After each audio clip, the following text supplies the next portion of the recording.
The fluorescent lights hummed overhead as I stood clutching my prescription bottles, watching the automatic doors of MediCare Pharmacy slide open and closed for what felt like the 100th time. Each swoosh brought a fresh wave of hope that maybe, just maybe, my family would remember they had left me here. But 37 minutes had passed since my daughter Kelly drove away with her husband and children, claiming a sudden work emergency that couldn't wait. Standing there among strangers picking up their medications, I felt something crack inside. My chest. Not my heart exactly, but something deeper. My faith in the people I had sacrificed everything for. That moment would become the beginning of the end of their comfortable life built on my dime. Before we jump back in, tell us where you're tuning in from, and if this story touches you, make sure you're subscribed because tomorrow I've saved something extra special for you. My name is Pearl Davidson, and at 71 years old, I thought, I understood what family meant. I believed in loyalty, in showing up, in putting the people you love before yourself. For the past 4 years, that belief had cost me nearly everything I owned, though I was only beginning to understand the true price that Tuesday afternoon in March. The morning had started typically enough in the cramped ranch house I shared, with my daughter Kelly, her husband Brandon, and their 3 children. Kelly worked as a dental hygienist at a busy practice downtown, while Brandon bounced between construction jobs depending on the season and his mood. Their kids, Mia, who was 16, Tyler at 13, and little Sophie, who had just turned 8, filled the house with the constant noise and chaos that comes with active children and parents who never seemed quite caught up with their responsibilities. I had moved in with them 4 years ago after my husband Ernest passed away from a stroke that took him far too quickly. Ernest and I had spent 43 years building a quiet, comfortable life together. He worked as a supervisor at the local water treatment plant, and I had taught 2nd grade at Riverside Elementary for 35 years before retiring. We owned our home outright, had modest savings, and lived simply but contentedly. When Ernest died, the house felt impossibly empty, echoing with memories and silence that threatened to swallow me whole. Kelly's invitation to move in seemed like a blessing for all of us. She was struggling with childcare costs and could use help with the kids. I was drowning in loneliness and needed purpose. Brandon seemed agreeable enough, and the children were excited about having Grandma Pearl around all the time. We could pool our resources, share expenses, and create the kind of multi-generational household that used to be common before everyone scattered to their separate corners of suburbia. What I hadn't anticipated was how quickly my presence would transform from helpful family member to essential financial lifeline. It began innocently, as these things often do. Kelly mentioned that the daycare costs for Sophie were crushing their budget, especially with Tyler needing new equipment for baseball and Mia starting to talk about college. I offered to watch Sophie after school and during Kelly's weekend shifts, thinking it would give me something meaningful to do while saving them money. Then Brandon's truck broke down, and they couldn't afford the repair bill on top of their other expenses. The estimate was $1,200, money they simply didn't have. I stepped in without hesitation, writing a check from the account. Ernest and I had carefully built over decades of living below our means. Brandon promised to pay me back as soon as his next big job came through, and Kelly hugged me with tears in her eyes, saying I was saving their family from disaster. But the next crisis came before Brandon's next job, and the one after that arrived before the first loan was repaid. Mia needed a laptop for school. Tyler broke his arm and they couldn't cover the emergency room copay. Sophie required glasses. The washing machine died. The roof leaked during a spring storm. Each emergency felt legitimate, urgent, the kind of unexpected expense that could derail a family already living paycheck to paycheck. And each time, I was there with my checkbook, my savings account, my willingness to help the people I loved most. The grateful hugs gradually became casual thanks. The promises to repay me as soon as possible evolved into vague mentions of paying me back when things settled down. The emergencies became routine, expected, woven so seamlessly into their financial planning that I began to suspect they weren't planning around their own income at all. They were planning around mine. Slowly, Almost imperceptibly, I had become the primary funding source for a lifestyle none of us could actually afford. Kelly and Brandon made decent money when they were both working, but they spent like people who made twice what they earned. Designer clothes for Mia, expensive travel baseball leagues for Tyler, elaborate birthday parties for Sophie that cost more than Ernest and I used to spend on Christmas for the entire extended family. When I quietly suggested that maybe some expenses could be trimmed, Kelly would get defensive.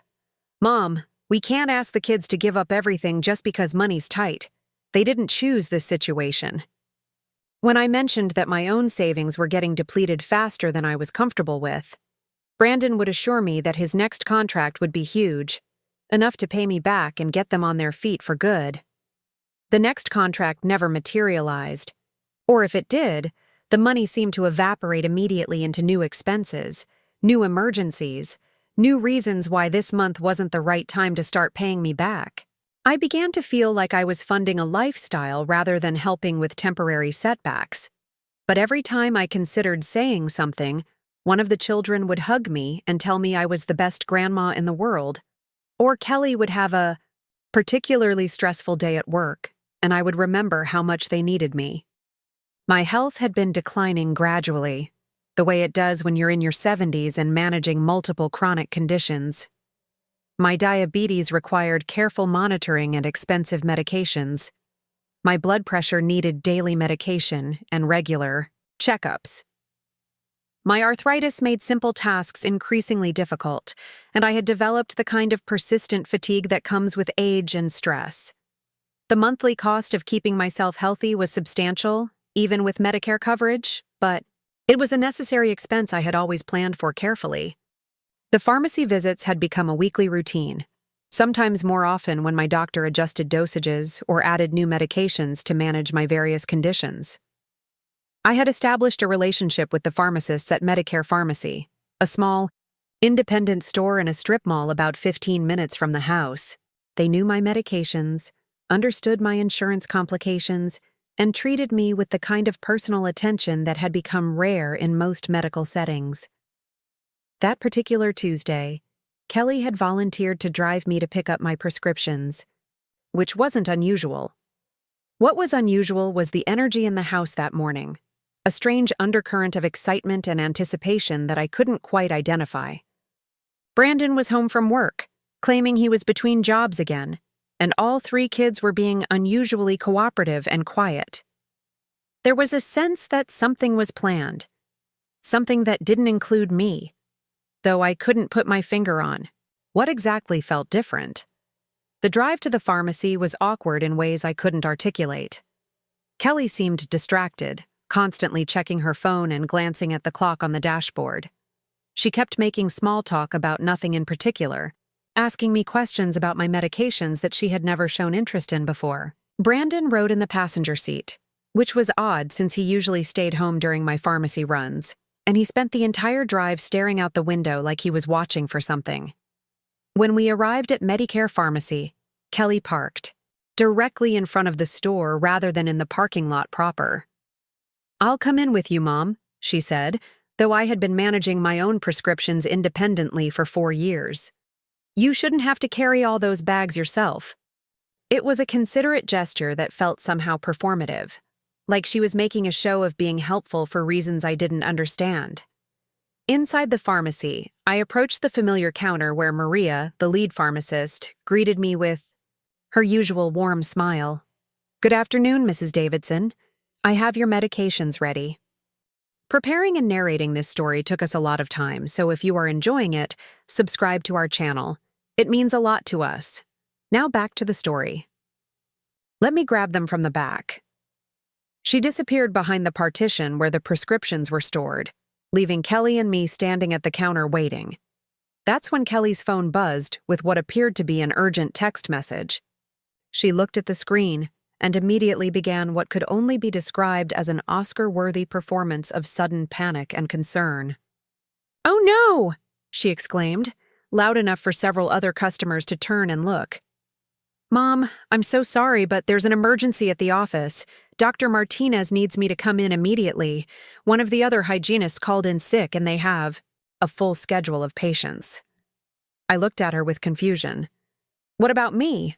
I still need to get my medications and get home. Kelly was already backing away from the counter, her car keys jingling in her hand with urgent energy.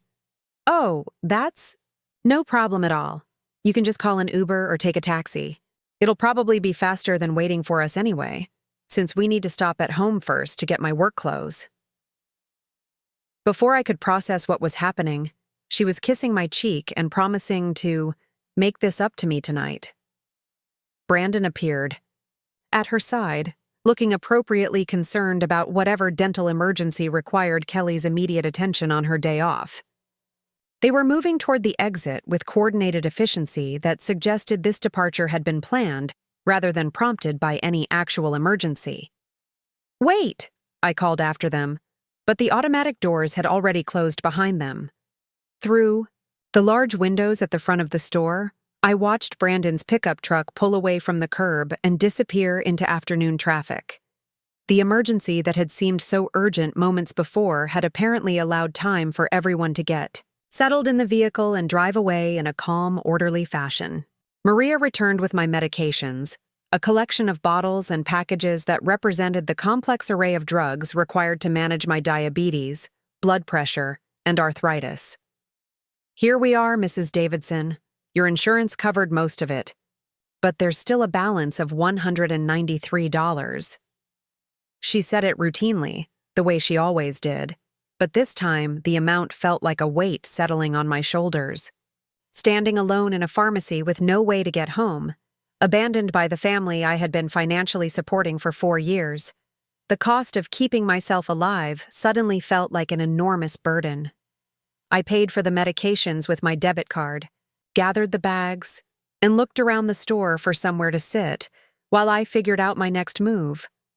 MediCare Pharmacy had a small seating area near the blood pressure monitoring station, so I settled into one of the uncomfortable plastic chairs and pulled out my phone to call for a ride. That's when I discovered that my phone battery was nearly dead, a detail I hadn't noticed during the confusion of Kelly's sudden departure. The irony wasn't lost on me. I was stranded at a pharmacy, surrounded by the medications that kept me healthy, abandoned by the family I had been keeping financially healthy for years. I asked Maria if I could use the store phone to call a taxi, and she kindly directed me to the customer service counter.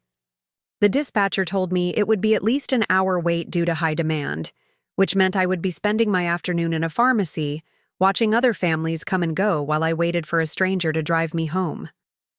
As I sat there in that uncomfortable plastic chair, watching the rhythm of a busy pharmacy on a Tuesday afternoon, I had time to think. Really think, for the first time in months, about what my life had become. I thought about Ernest, and how he would have reacted to seeing me abandoned in a public place by our daughter. I thought about the promises Kelly and Brandon had made when I moved in with them, about being a family and taking care of each other. I thought about the bank statements I had been too trusting to scrutinize closely, showing months of transfers, from my accounts to theirs. Most of all, I thought about the look on Kelly's face when she announced her emergency. It hadn't been genuine panic or concern. It had been relief, like she was executing a plan she had been rehearsing. The timing, the coordination, the way Brandon had been ready to leave at a moment's notice despite supposedly being unemployed, it all pointed to one uncomfortable conclusion. This hadn't been an emergency at all. This had been an escape. By the time my taxi arrived, driven by a patient man named Carlos, who asked if I was feeling all right and helped me to the car with my medications, I had made a decision that would change everything. I wasn't just going home to wait for Kelly to return with apologies and explanations. I was going home to take control of a situation that had spiraled far beyond what I had ever intended to enable. The ride home gave me time to plan, to think, through the mechanics of what I was about to do. Carlos, sensing my mood, kept the conversation light, mentioning that he had elderly parents himself, and understood how frustrating it could be when family members weren't as reliable as they should be. He had no idea he was transporting a woman who was about to turn her family's financial world upside down. When I walked into the house that evening, using my key to enter what was supposed to be my home, but increasingly felt like a place where I was merely tolerated, I found it empty. Kelly's emergency had apparently extended well into the evening, though I knew from 4 years of living with her that she never worked emergency shifts on Tuesdays. Brandon's truck wasn't in the driveway, and the kids' school bags weren't in, their usual spots by the front door. The house felt different somehow, like it was holding secrets, waiting for something to happen. I went to my room, the converted garage that had become my living space when I moved in, and pulled out the accordion file where I kept copies of all my financial records. Over the past 4 years, I had maintained careful documentation of every loan, every payment, every financial favor I had extended to Kelly and Brandon's family. Ernest had taught me the importance of keeping good records, a habit that had served me well during tax preparation and insurance claims, and was apparently about to serve me even better now. The numbers were staggering when I finally added them up properly. $67,000 in direct loans, most of which had been described as temporary help that would be repaid within a few months. $23,000 in household expenses I had covered when they claimed to be short on cash. $38,000 in what they called family investments, things like the down payment on Brandon's new truck, money for Mia's school trip to Europe, the cost of Tyler's expensive baseball equipment and tournament fees. But the most shocking discovery came when I logged into my online banking and started tracing the pattern of automatic payments I had authorized over the past 2 years. Kelly had convinced me that it would be more convenient for everyone if I just set up automatic transfers to help with certain recurring expenses. "It's so much easier than you having to remember to write checks every month, Mom," she had said. "And this way, you don't have to worry about keeping track of all the different due dates." What I discovered that night, sitting in my converted garage with my laptop and a growing sense of betrayal, was that my convenient automatic transfers had evolved into something far more extensive than I had ever agreed to. My account was automatically paying their mortgage, their car payments, their utilities, their cell phone bills, their insurance premiums, and a dozen other monthly expenses that had somehow become my responsibility without my explicit knowledge or consent. I had become their silent financial partner, subsidizing a lifestyle they couldn't afford on their own income. The family emergency fund I had established to help with genuine crises had become their primary operating budget. I wasn't living with my daughter's family as a cherished family member. I was bankrolling their entire existence, enabling a standard of living that would have been impossible without my constant financial support. The most painful discovery was a conversation I overheard between Mia and one of her friends later that evening when they came home. They were in the kitchen making snacks, apparently unaware that I was in my room with the door slightly open. Mia's friend was complaining about her parents refusing to buy her something expensive, and Mia's response cut through me like a knife. "Oh, you just need a grandma like mine," she said casually. "She pays for literally everything. My parents don't even stress about money anymore because Grandma Pearl takes care of all the important stuff. It's actually kind of awesome." The matter-of-fact way she described my financial support, like I was an unlimited resource rather than a person with feelings and finite savings, crystallized everything I had been sensing but hadn't wanted to acknowledge. I wasn't Pearl Davidson, beloved mother and grandmother, valued family member and treasured companion in their daily lives. I was a funding source, a convenient solution to their financial problems, someone whose contributions had become so expected that abandoning me at a pharmacy felt like a reasonable response to whatever social plans they had made for the afternoon. That night, I made a series of phone calls that would have shocked Kelly and Brandon if they had bothered to come home before 11:30. I called my bank and canceled every automatic payment I had authorized for their accounts. I called my financial advisor, Ernest's old colleague Robert, and asked him to schedule an emergency meeting first thing in the morning to discuss protecting my remaining assets and establishing formal loan agreements for any money that had already been advanced. I called my attorney, a sharp woman named Linda whom I had worked with to settle Ernest's estate, and asked her about the legal implications of demanding immediate repayment of documented loans that had been given without formal contracts. Most importantly, I called my sister Dorothy, who lived in Florida, and had been diplomatically suggesting for months that I might be getting taken advantage of by Kelly's family. "I've been waiting for this phone call for 2 years," Dorothy said. When I told her about my pharmacy abandonment and my evening of financial detective work. "I'm proud of you, Pearl. Ernest would be proud too. He didn't raise Kelly to treat people like a personal bank, especially not her own mother who sacrificed everything to help her." When Kelly and Brandon finally returned home around midnight, they came through the front door laughing about something, clearly having had an enjoyable evening that had lasted considerably longer than any dental emergency I had ever heard of. The children weren't with them, which confirmed my suspicion that they had been dropped off somewhere for a sleepover that would give their parents a free evening to do whatever they had actually planned. "Oh, hi, Mom," Kelly said when she noticed me sitting in the living room with just one lamp on, surrounded by bank statements and legal documents. "How did you get home from the pharmacy? I've been worried about you all evening." Her tone was bright and cheerful, like she had genuinely forgotten that she had abandoned me there 8 hours earlier. Brandon nodded along sympathetically, as if he too had been deeply concerned about my welfare, while apparently enjoying whatever entertainment had kept them out until nearly morning.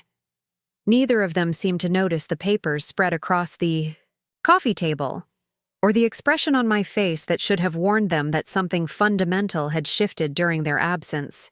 I looked at them both, these two adults who had managed to convince themselves that leaving a 71-year-old diabetic woman stranded at a pharmacy was acceptable behavior, and I realized that the conversation I was about to have would determine not just my financial future, but my ability to live the rest of my life with dignity rather than as a convenient ATM for other people's dreams.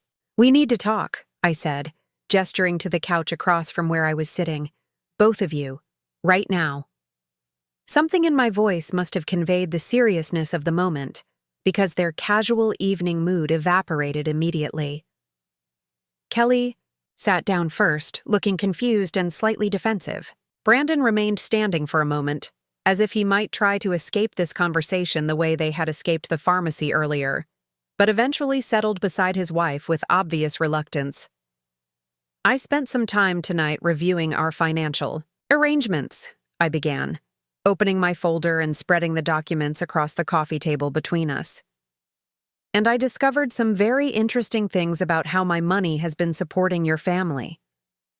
Kelly's eyes widened as she recognized bank statements and loan records she had probably assumed I wasn't keeping track of. Brandon leaned forward to examine the papers, his expression shifting from confusion to something that looked very much like panic. "Mom, I can explain about some of those automatic payments," Kelly started, but I held up my hand to stop her. "Actually, Kelly, I think it's time for me to do the explaining, because what I learned tonight isn't just about money. It's about respect and honesty, and what it means to be family." I picked up my legal pad, with its neat columns of numbers and careful calculations that represented 4 years of financial manipulation disguised as family support, and prepared to tell them exactly what their convenient family bank was about to do to protect herself.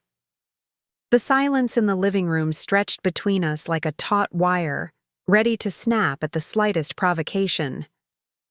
Kelly's face had gone through several shades of pale as she processed the bank statements spread across the coffee table, while Brandon shifted uncomfortably beside her, his eyes darting between the documents and the door as if calculating his chances of escape. I had spent 71 years being accommodating, understanding, and forgiving. Tonight, that version of myself felt like a stranger I no longer recognized. $128,000, I said, my voice steady despite the tremor in my hands. "That's what you owe me. Not counting interest, not counting the opportunity cost of what that money could have earned if I had invested it properly instead of funding your lifestyle." I watched Kelly's mouth open and close, silently like a fish gasping for air. Brandon had gone completely still, the kind of stillness that comes when you realize the ground beneath your feet has just shifted in ways you never saw coming. Kelly finally found her voice, though it came out higher pitched than usual. "Mom, that can't be right. Those numbers seem way too high. I mean, yes, you've helped us out here and there, but we've been careful to only ask when we really needed it." She reached for one of the bank statements, her hands shaking slightly as she scanned the columns of transfers. Besides, this was for the kids. You said yourself that you wanted to help with their education and activities. I pulled out a separate sheet of paper, one I had prepared while waiting for them to come home. Let me break this down for you, since you seem confused about the details.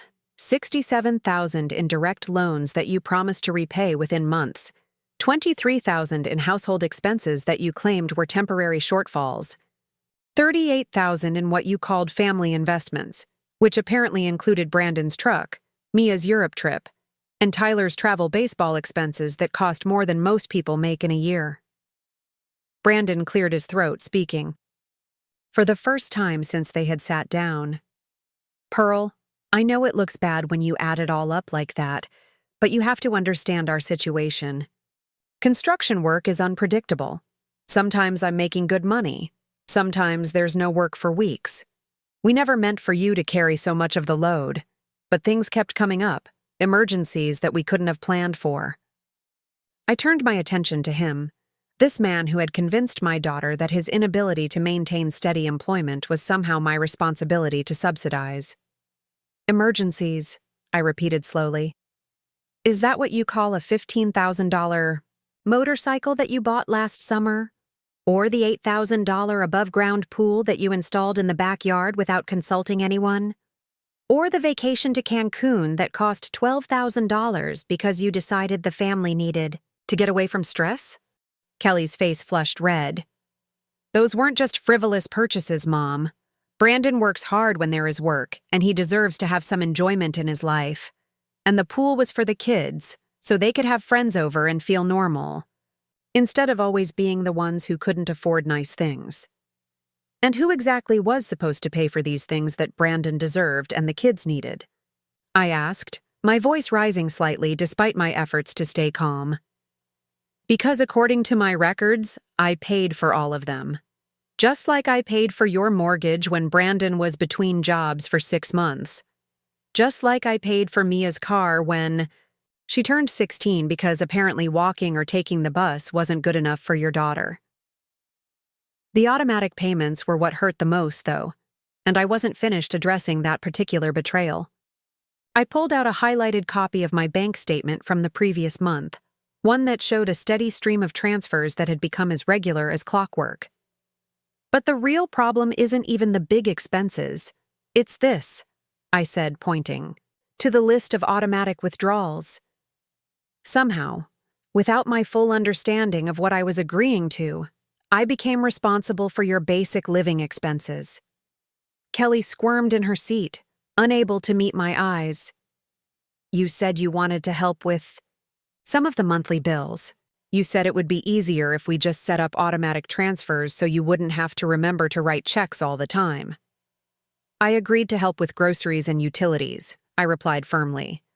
"I did not agree to pay your mortgage, your car payments, your insurance, your cell phone bills, your gym memberships, your streaming services, and your credit card minimums. Do you want to know what I discovered when I called the bank tonight? You've been increasing the automatic transfer amounts without telling me. What started as $500 a month to help with household expenses became $3,000 a month to fund your entire lifestyle." Brandon stood up abruptly, pacing to the window and back. "Look, Pearl, I know this seems overwhelming when you lay it all out like this, but we're family. Family helps each other. You moved in here because you needed us as much as we needed you. It's not like we forced you to give us money. You offered, remember?" The audacity of his statement took my breath away. "I offered to help with emergencies and to contribute to household expenses as a member of this family. I did not offer to become your personal bank while being treated like an inconvenience in my own home." I gestured around the room, This space that had never truly felt like mine despite 4 years of calling it home. Do you want to know what happened to me today, Brandon? Do you want to know about the emergency that was so urgent it required Kelly to abandon me at a pharmacy? Kelly's face went white. Mom, I told you there was a problem at work. Dr. Martinez needed me to come in right away. But her voice lacked conviction, and she couldn't maintain eye contact while she said it. Really? I asked, pulling out my phone. Because I called Dr. Martinez's office this evening. They were very surprised to hear that there had been any emergency today. In fact, according to the receptionist, Dr. Martinez was in surgery all afternoon at the hospital and never called anyone in to work. I watched Kelly's carefully constructed explanation crumble in real time. So, where exactly did you go for 7 hours after you left me stranded at a pharmacy with no way to get home? The silence that followed was deafening. Brandon had stopped pacing and was staring at Kelly with an expression I couldn't quite read. Kelly was looking at her hands, her face flushed with what I hoped was shame, but suspected might just be embarrassment at being caught in a lie. We went to look at houses, she whispered finally. There's a new development about an hour north of here, and we had an appointment with a realtor. We thought maybe if we could find something cheaper, we could get our finances back on track and start paying you back. I felt something cold settle in my stomach. You went to look at houses, while I was stranded at a pharmacy, without telling me, without including me in decisions about where this family might move. The pieces were falling into place now, creating a picture I didn't want to see but couldn't ignore. And let me guess, you were planning to buy this cheaper house with what money exactly?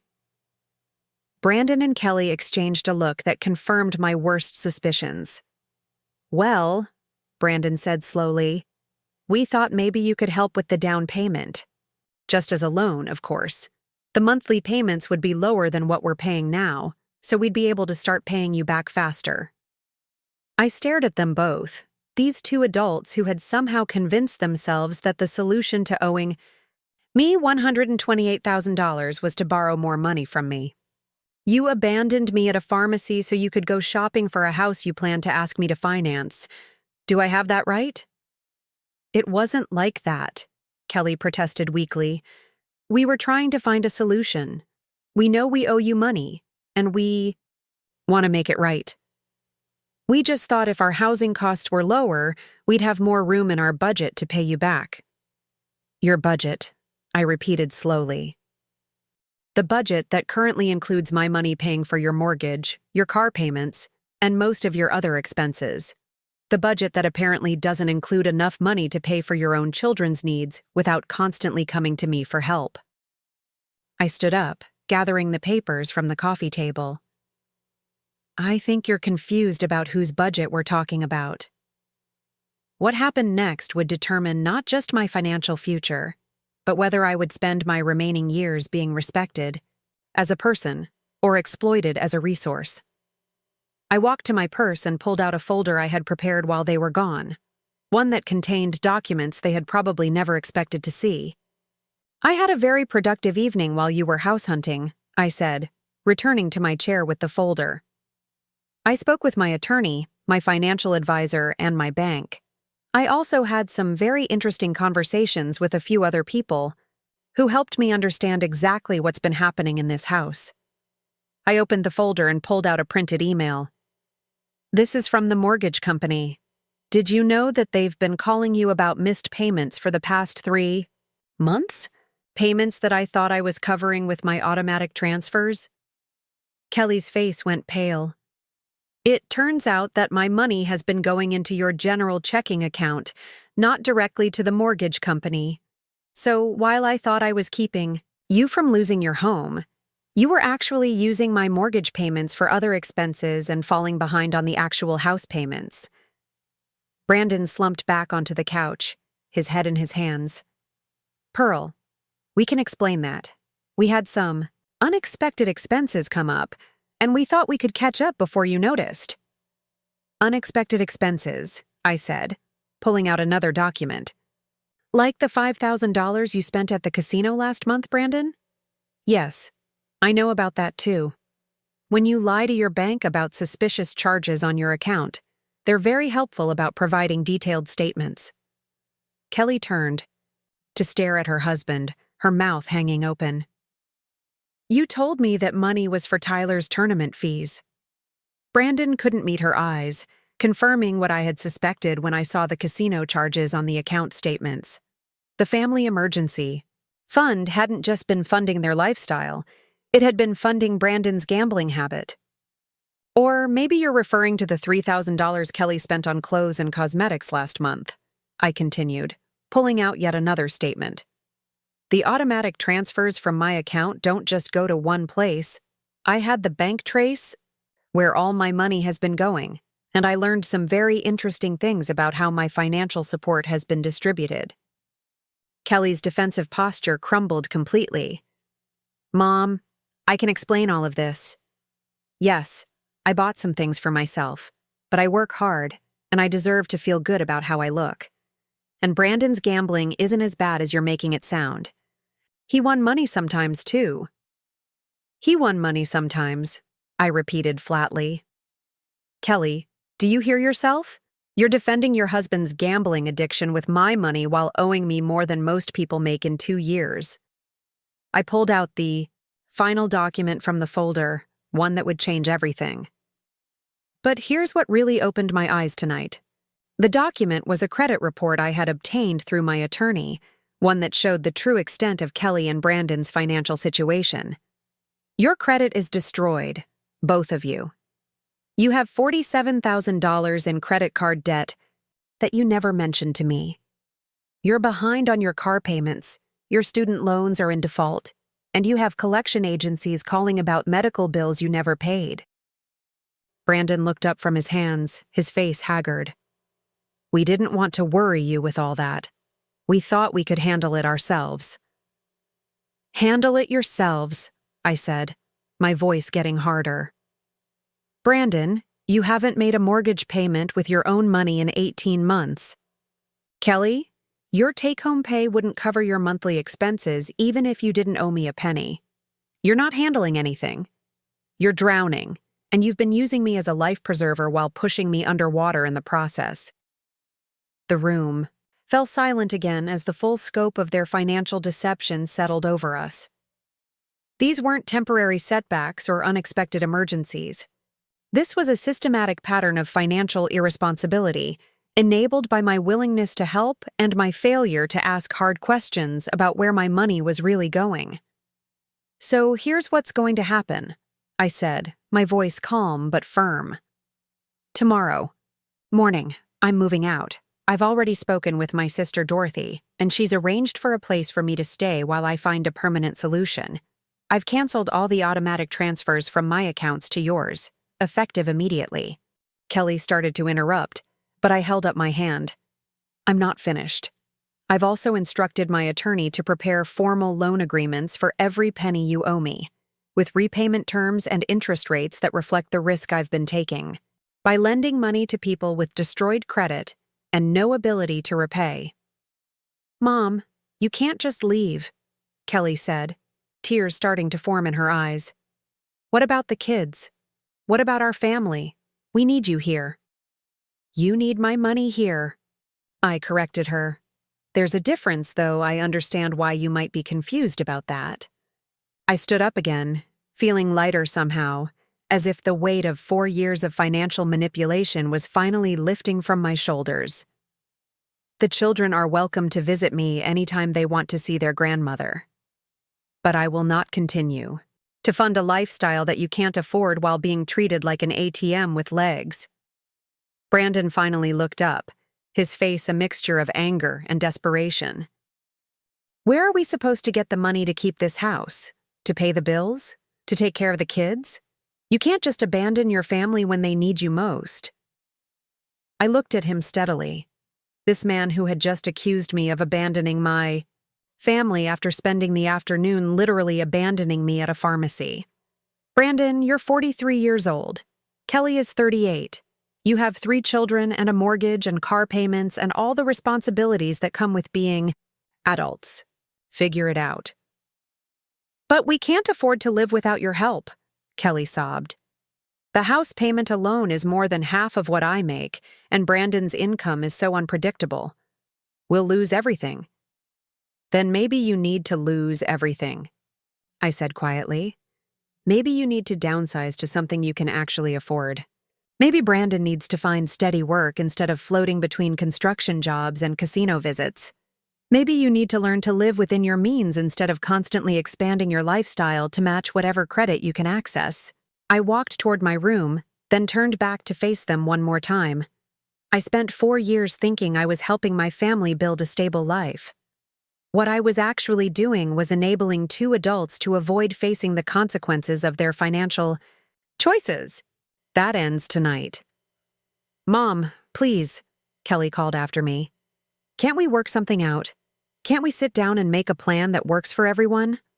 I paused in the doorway, looking back at my daughter, this woman I had raised to be strong and independent, who had somehow become completely dependent on my financial support. Kelly, in 4 years of living here, have you ever once asked me how I was feeling about the amount of money I was giving you? Have you ever wondered whether I could afford to keep funding your lifestyle? Have you ever considered what would happen to me if I depleted my savings trying to keep you afloat? She stared at me, unable to answer, because we both knew the truth. They had never asked because they didn't want to know. As long as the money kept flowing, as long as their bills got paid and their lifestyle remained comfortable, my feelings and my financial security were irrelevant to them. I have been subsidizing your family for 4 years, I continued.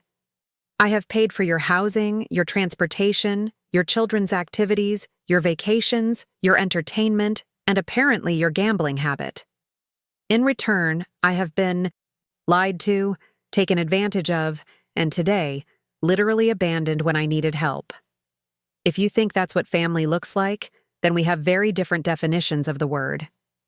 I went to my room and closed the door, leaving Kelly crying on the couch and Brandon staring at the financial documents that laid bare the true cost of their comfortable life.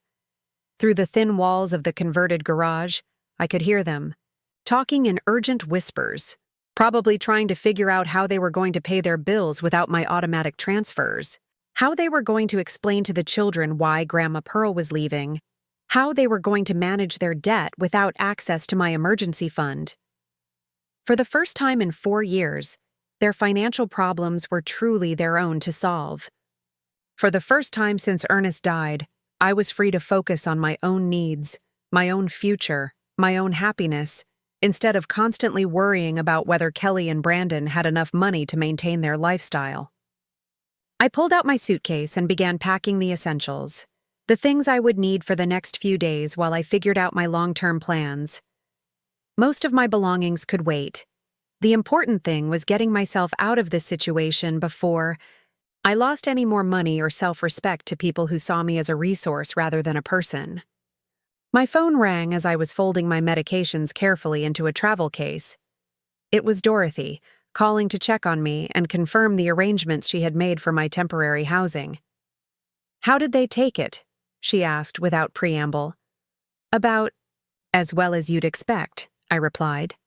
"Lots of tears and promises to do better, but no actual acknowledgement of what they've done or any realistic plan for paying me back. Brandon actually had the nerve to say I was abandoning my family." Dorothy snorted. "Abandoning them? Pearl, you've been the only thing standing between them and financial reality for 4 years. If anyone's been abandoned, it's you." She paused, and I could hear her moving around her kitchen, probably making tea the way she always did when she was processing something difficult. "Are you having second thoughts? Because if you are, that's normal. But don't let guilt make you stay in a situation that's destroying your financial security." "No second thoughts," I said firmly, surprised by how certain I felt. "I'm actually relieved. I didn't realize how much stress I was carrying about their finances until tonight, when I finally added up all the numbers.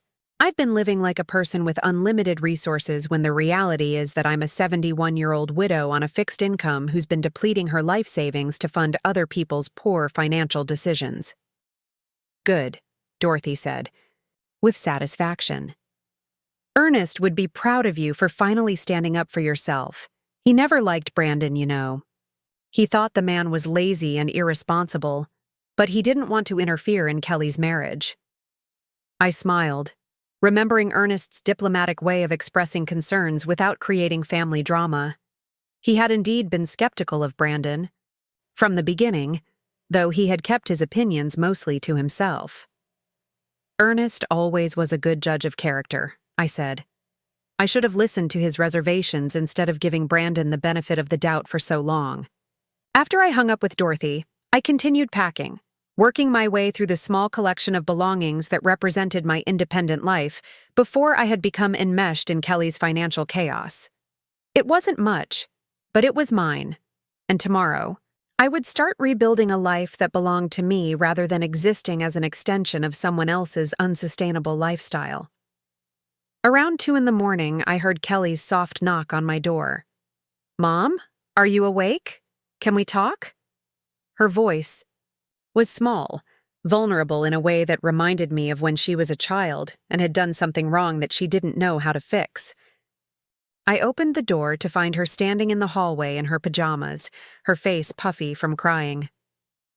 "I can't sleep," she said. "I keep thinking about what you said, about how we never asked how you were feeling about the money. I know we messed up, Mom. I know we took advantage of you, but please don't leave. Please give us a chance to make this right." I looked at my daughter, this woman I had raised to be honest and responsible, who had somehow learned to rationalize taking advantage of her own mother. "Kelly, what exactly do you think making it right would look like? Because I've been waiting 4 years for you to make things right, and instead the situation has only gotten worse." "We could set up a payment plan," she said eagerly. "We could budget better, cut expenses. Maybe I could pick up extra shifts at work. Brandon could look for more steady employment instead of just taking whatever construction jobs come up. We could do this, Mom. We could turn things around." "With what money?" I asked gently. "Kelly, you can't afford your current lifestyle even with my subsidies. Your mortgage payment alone is more than half your income. You have credit card debt that you're not even making minimum payments on. Brandon hasn't had steady work in years, and apparently what money he does make sometimes goes to the casino. What exactly are you going to cut from your budget that would free up enough money to start paying me back?" She was quiet for a long moment, and I could see her mentally going through their expenses, probably realizing for the first time that there wasn't any fat to trim. Their financial problems weren't the result of overspending on luxuries. They were the result of committing to a lifestyle they couldn't afford, and then using my money to bridge the gap between their income and their expenses. "Maybe we could sell the house," she said finally. "Downsize to something smaller, something we could actually afford on our own income." "Maybe you could," I agreed, "but that's a decision you'll need to make without my financial involvement. I'm not going to help you buy another house, Kelly. I'm not going to help you get caught up on your current mortgage so you can sell this one. You're going to have to figure this out using your own resources." Her face crumpled again. "But we don't have any resources, Mom. Without your help, we're going to lose everything. The kids will have to change schools, give up their activities, maybe even move in with Brandon's parents until we can get back on our feet. Those sound like natural consequences for the financial choices you've made," I said, though it hurt to see her pain. "Kelly, I love you and I love your children, but I cannot continue to enable a lifestyle that none of us can actually afford. You need to learn to live within your means, and you can't do that as long as I'm available to cover the shortfall." "What about the kids, though?" she asked desperately.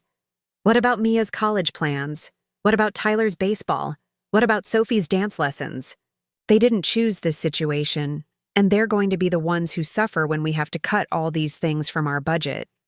I felt the familiar tug of guilt, the desire to fix everyone's problems and protect the children from the consequences of their parents' poor financial management. But I forced myself to remember the conversation I had overheard earlier, Mia's casual assumption that Grandma Pearl would pay for everything, the entitled attitude that had developed as a result of my constant financial rescue missions. "The children will be fine. I said firmly. They'll learn valuable lessons about living within their means and working for what they want, instead of expecting someone else to pay for everything. Maybe Mia will apply for scholarships or choose a more affordable college. Maybe Tyler will discover that he enjoys playing baseball even without expensive equipment and tournament fees. Maybe Sophie will find free or low-cost activities that she enjoys just as much as expensive dance lessons. Kelly stared at me as if I had suggested something unthinkable. But they're used to a certain standard of living. They'll feel like they're being punished for something that isn't their fault. And whose fault is it that they're used to a standard of living you can't afford? I asked quietly.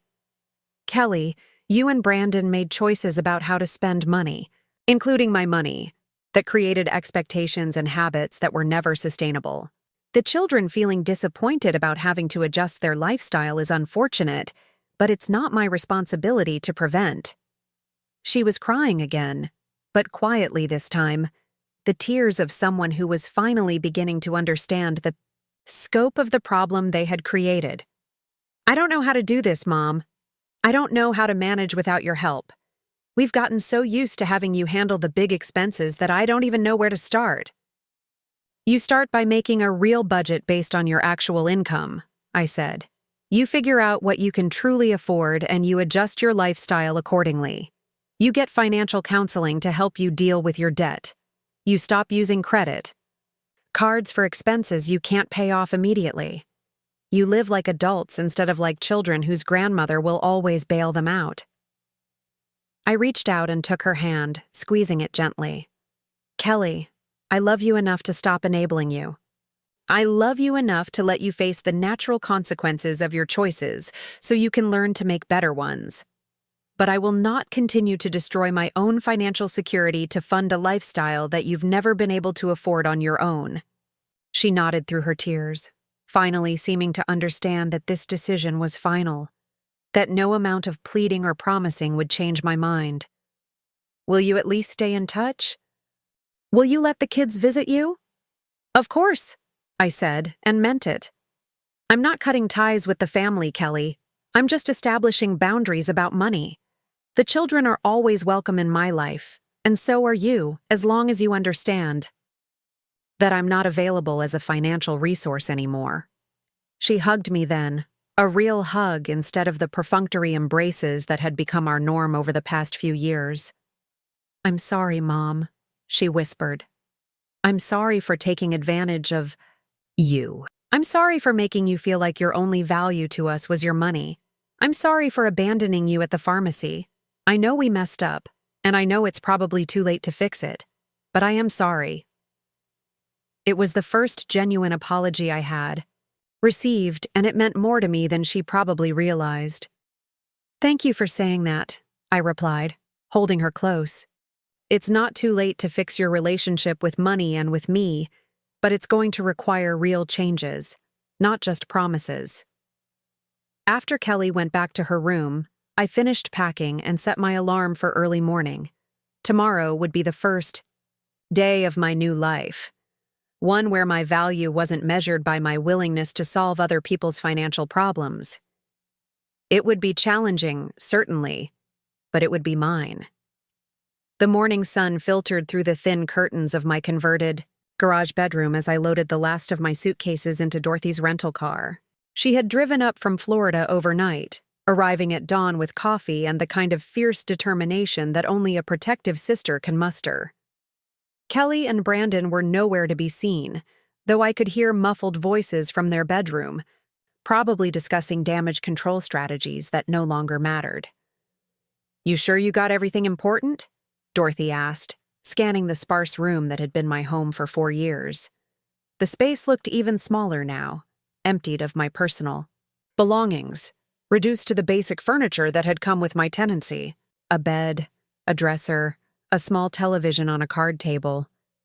It struck me how little I had accumulated during my time here, as if some part of me had always known this arrangement was temporary. Everything that matters, I replied, taking one last look around. The financial documents were safely packed in my briefcase, along with the loan agreements my attorney had prepared overnight. The children would be waking up soon, getting ready for school, probably unaware that their comfortable world was about to shift dramatically. I felt a pang of sadness for them, but not guilt. They would learn resilience from this experience, something that my constant financial rescues had prevented them from developing.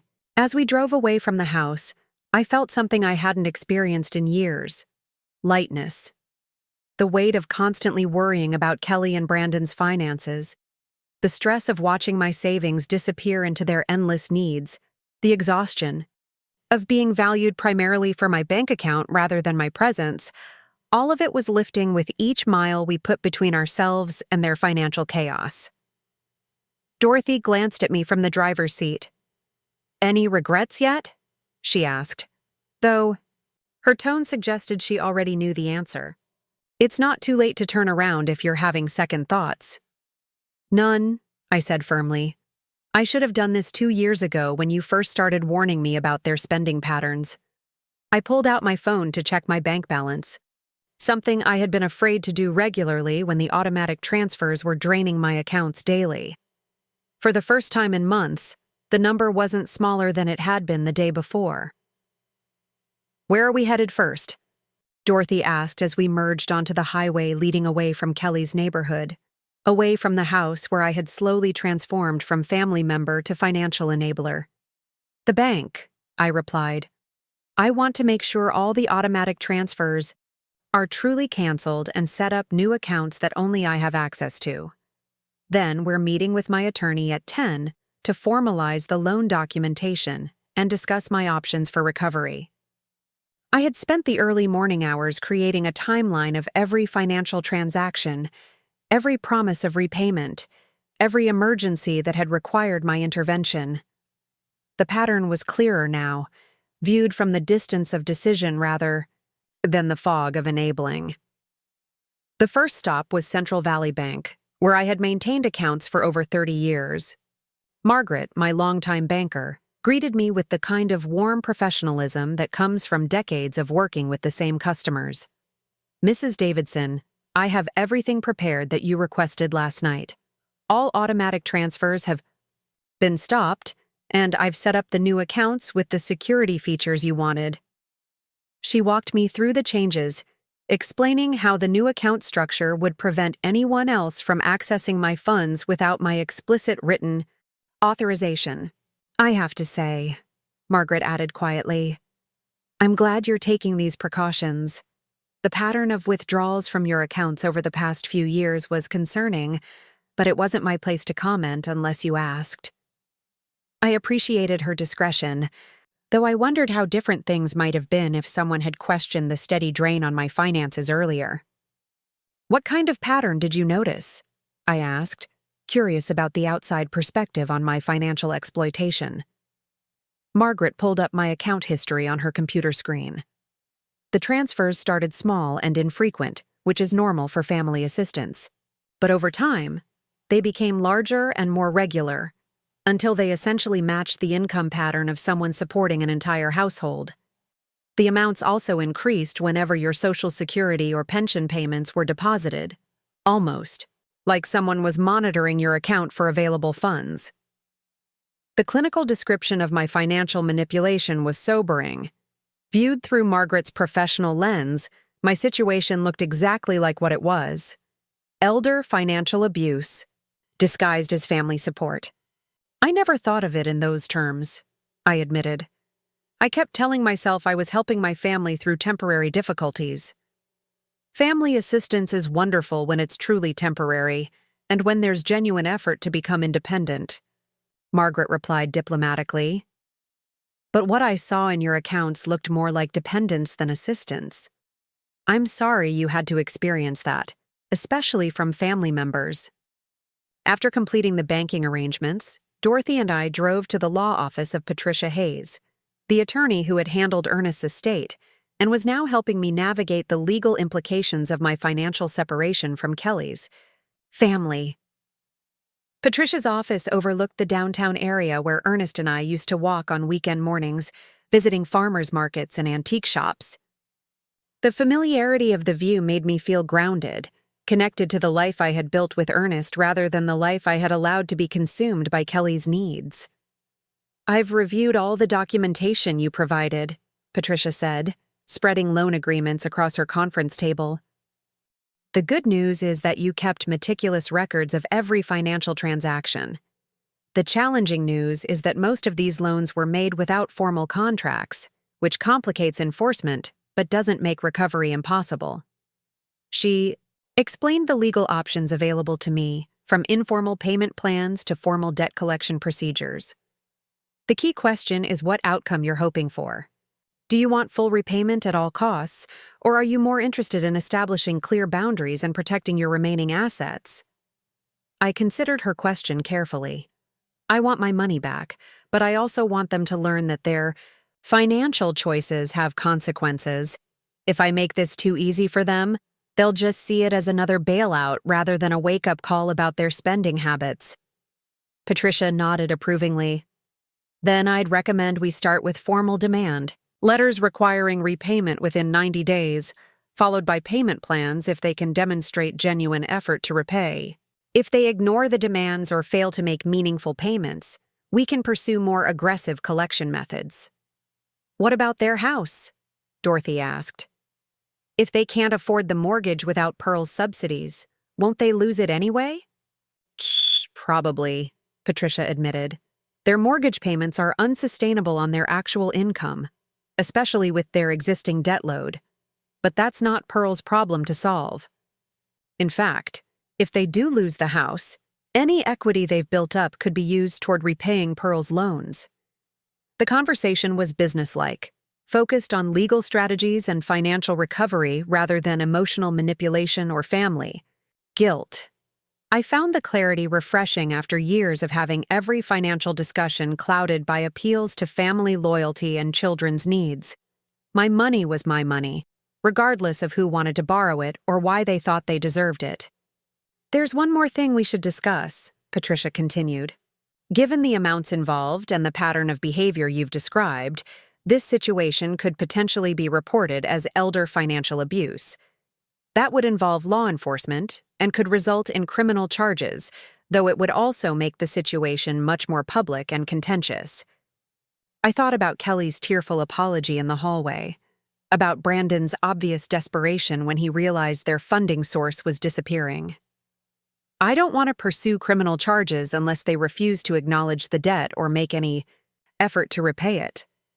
But I want them to understand that it's an option if they don't take this seriously. After the meeting with Patricia, Dorothy and I drove to the extended stay hotel where I would be living while I figured out my long-term housing situation. The room was small but clean, with a kitchenette that would allow me to prepare simple meals and a desk where I could manage my finances and correspondence. It wasn't glamorous, but it was mine, paid for with my own money without anyone else's input or approval. "This feels strange," I admitted to Dorothy as we unpacked my suitcases. "I haven't lived alone since Ernest died, and I haven't made independent decisions about my living situation in 4 years. I'm excited, but also a little nervous about being completely responsible for myself again." Dorothy smiled. "You were responsible for yourself for 71 years before you moved in with Kelly, and you were responsible for everyone else for the 4 years you lived there. I think you'll manage just fine." She paused, folding my clothes into the hotel dresser. "What are you thinking for long-term housing? Back to your old neighborhood? Somewhere completely new?" I had been considering that question since the night before, when I first decided to leave Kelly's house. I think I want to try something different. Maybe a senior community where I can be around people my own age who are dealing with similar life situations. Kelly's neighborhood always made me feel like an outsider, like I was the only person who wasn't juggling work and young children and mortgages they couldn't afford. "That sounds perfect," Dorothy agreed.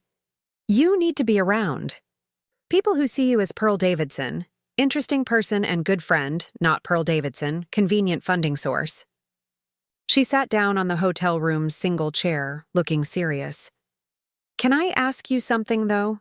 Are you worried about Kelly and the kids? About what's going to happen to them when they can't pay their bills? I had been waiting for this question, knowing that my decision to cut off financial support would inevitably raise concerns about the children's welfare.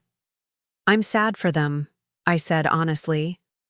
I wish their parents had made better financial decisions that wouldn't put them in this position, but I'm not responsible for fixing the consequences of Kelly and Brandon's choices, even if those consequences affect the children. I sat down on the bed, facing Dorothy. You know what I realized last night? I've been so focused on protecting the children from their parents' financial irresponsibility that I've actually been enabling that irresponsibility to continue. As long as Grandma Pearl was available to pay for everything, Kelly and Brandon never had to make the hard choices that responsible parents make. Like living within their means, Dorothy added. Like choosing between expensive activities and other expenses. Like explaining to their children that not every family can afford everything they want. Exactly. Mia is 16 years old and has never been told no about money. Tyler assumes that expensive equipment and travel tournaments are normal parts of playing baseball. Sophie thinks dance lessons and new clothes and birthday parties that cost thousands of dollars are just standard childhood experiences. I felt sad about the lessons they would have to learn, but also relieved that I wouldn't be the one teaching them that money was unlimited. They'll be fine, Dorothy said firmly. Children are remarkably adaptable and learning to live within. A budget might actually be good for them in the long run. It's Kelly and Brandon I'm worried about. They've gotten so used to having you solve their financial problems that I'm not sure they remember how to be responsible for themselves. As if summoned by our conversation, my phone buzzed with a text message from Kelly. Mom, the kids are asking where you are. What should I tell them? I showed the message to Dorothy, who rolled her eyes. Notice how she's not asking how you're doing or whether you're safe, Dorothy observed. She's asking what she should tell the children, which really means she wants you to feel guilty about leaving. I typed back a simple response. Tell them I moved out but that I love them and hope to see them soon. I didn't offer my address, didn't promise visits, didn't provide the reassurance that Kelly was obviously seeking. The children deserved honest communication about the situation, but that was Kelly's responsibility as their mother, not mine to manage from a distance. The afternoon brought more text messages and phone calls from Kelly, each one escalating in urgency as the reality of their financial situation became clearer. The first was about the mortgage payment that was due in 3 days. The second was about utilities that were scheduled to be shut off for non-payment. The third was about the credit card companies that were threatening collection action. I didn't respond to any of them. Patricia had advised me to direct all communication through her office, both to maintain appropriate boundaries and to create a legal record of any attempts at manipulation or coercion. Every message Kelly sent was forwarded to Patricia's email, building a file that would be useful if formal debt collection became necessary. By evening, Brandon was calling too, leaving voicemails that started apologetic and became increasingly angry as I didn't return his calls. Pearl, I know you're upset, but you can't just abandon us like this. We have children to think about. We have responsibilities. You can't just decide overnight to stop helping family. Dorothy and I listened to the voicemails together, analyzing the language Brandon used and the assumptions behind his demands. He still doesn't get it, Dorothy observed. He still thinks this is about you being upset rather than about them being financially irresponsible. And he's still assuming that your money belongs to their family somehow. That's what 4 years of enabling does, I replied sadly. It creates expectations that become entitlements. Brandon genuinely believes that I owe them continued financial support because that's what I've been providing. The idea that I might have my own financial needs or limitations literally doesn't occur to him. The next morning brought a surprise visit that I had been half expecting since I left. Dorothy and I were having breakfast in the hotel restaurant when I saw Kelly walking across the parking lot, looking determined and slightly frantic. She had obviously tracked down my location, probably by calling every extended stay hotel in the area until she found one that would confirm my presence. "She found you," Dorothy murmured, watching Kelly approach the restaurant entrance. "Do you want to talk to her, or should we slip out the back?" I considered my options. Kelly needed to understand that her financial emergency was not my crisis to solve, but she also deserved the opportunity to have that conversation directly rather than through attorneys and voicemails. "I'll talk to her," I decided. "But briefly, and with you here as a witness to whatever she says." Kelly spotted us immediately and hurried over to our table, her face a mixture of desperation and determination. She looked like she hadn't slept, which was probably true given the financial chaos that was undoubtedly unfolding at home. "Mom, thank God I found you. We need to talk. This whole situation is spiraling out of control, and I need your help to fix it." "Sit down, Kelly," I said calmly, gesturing to an empty chair.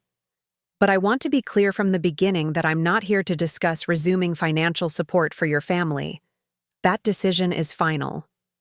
She sat down heavily, pulling out a folder stuffed with papers.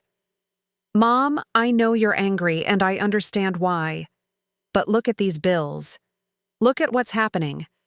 If you don't help us, we're going to lose the house. The kids will have to change schools. Tyler will have to quit baseball. Mia won't be able to go to college. Everything we've worked for will be gone."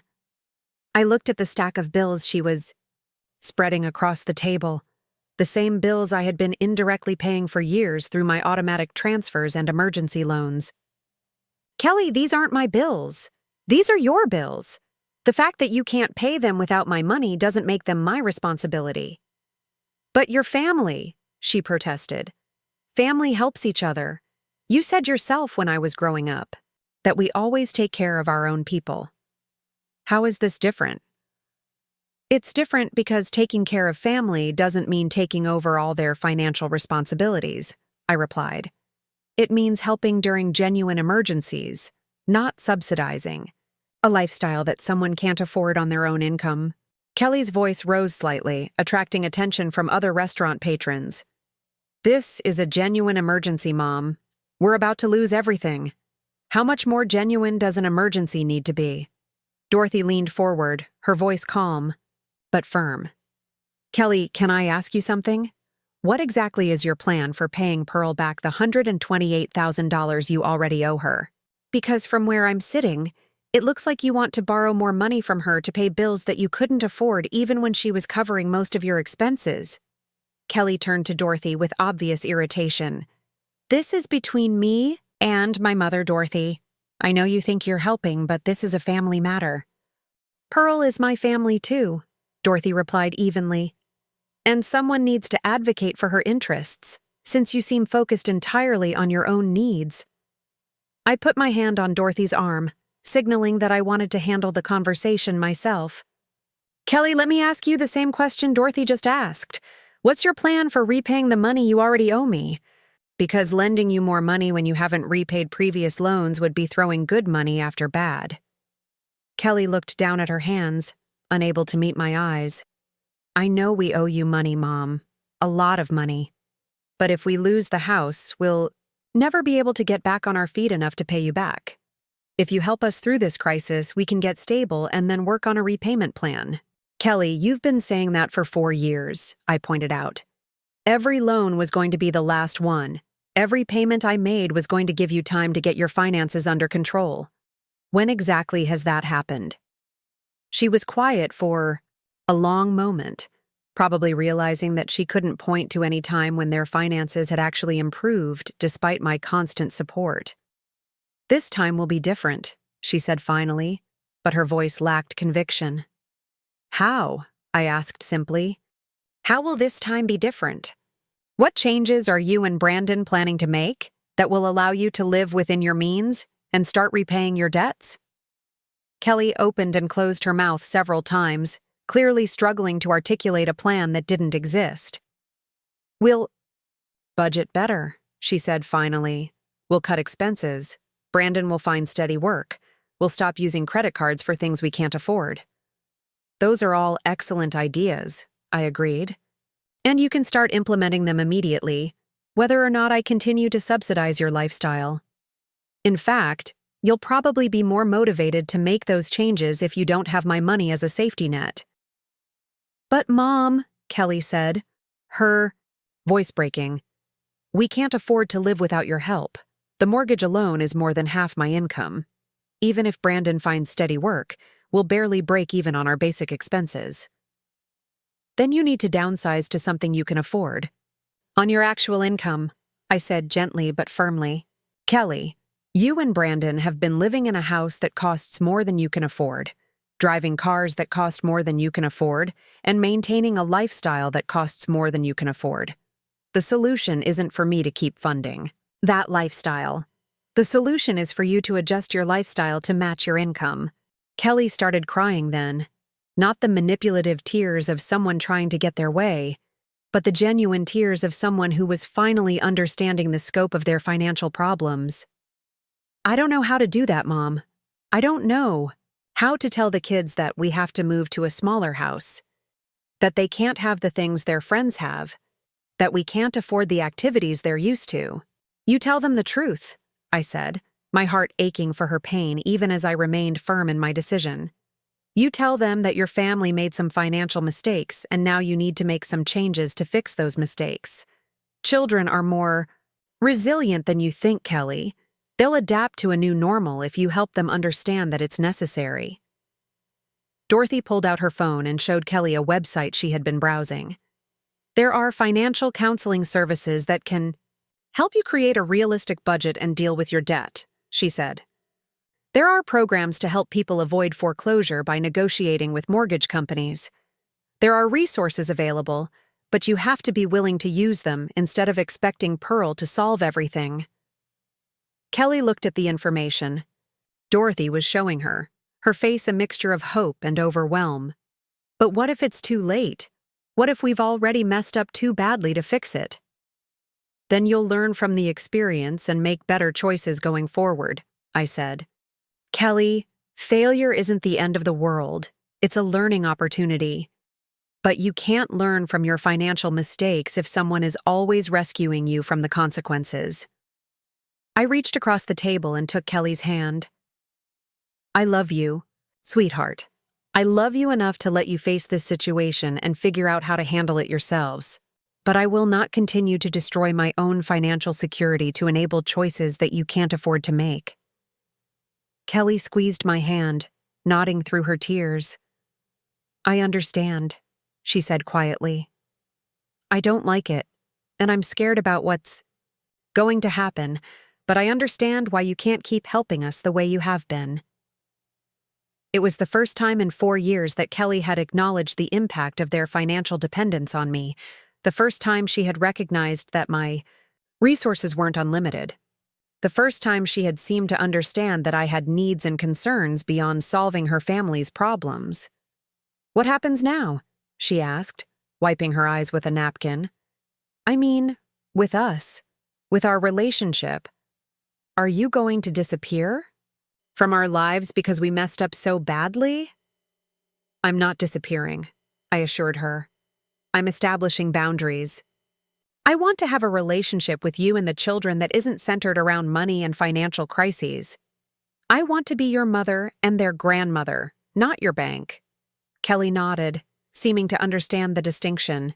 The kids miss you, she said. They keep asking when you're coming home, and I don't know what to tell them. Tell them that Grandma Pearl loves them very much and hopes to see them soon, but that I needed to move out so their parents could learn to handle their responsibilities independently, I suggested. When you're ready to have me visit without it being about money or financial help, call me. I'd love to spend time with Mia and Tyler and Sophie that isn't complicated by financial stress. After Kelly left, Dorothy and I finished our breakfast in thoughtful silence. The conversation had been difficult but necessary, and I felt hopeful that Kelly was finally beginning to understand the need for boundaries and personal responsibility. How do you feel? Dorothy asked as we walked back to our hotel room. Any regrets about the conversation? Sad but not regretful, I replied honestly. It breaks my heart to see Kelly struggle, but it also gives me hope that she might finally be ready to make real changes instead of just looking for the next bailout. The afternoon brought a call from Patricia with updates on the legal situation. I've sent the formal demand letters to Kelly and Brandon, she reported. They have 90 days to respond with either full payment or a realistic payment plan. I've also included information about the potential for escalation if they ignore the demands. Any word from them yet? I asked, though I knew it was too early for a formal response. Nothing official, but Brandon called my office this morning demanding to speak with me. My receptionist told him that all communication needs to be in writing, and he became quite agitated. She noted that he seemed more angry than concerned, which suggests he still doesn't fully understand the seriousness of the situation. That evening, I did something I hadn't done in years. I made plans that were entirely about my own enjoyment. Dorothy and I drove to the downtown arts district, where a local theater was performing a play I had wanted to see for months. Ernest and I used to attend theater performances regularly, but after he died and I moved in with Kelly's family, my social life had gradually disappeared into their schedule of work and children's activities and financial crises. Sitting in the theater, watching talented actors bring a story to life, I felt reconnected to the parts of myself that had nothing to do with being a mother or grandmother or financial provider. I was simply Pearl Davidson, woman who enjoyed theater and art and cultural experiences that fed her soul rather than draining her bank account. When was the last time you did something like this? Dorothy asked during intermission as we sipped wine in the theater lobby. 4 years ago, I realized. Right before I moved in with Kelly. Ernest and I had season tickets here, but I let them lapse when I moved because Kelly's family was always so busy with other things. I told myself it was a sacrifice worth making to be more available for the children. And were you more available for the children? Dorothy asked pointedly. Or were you more available to solve their parents' financial problems?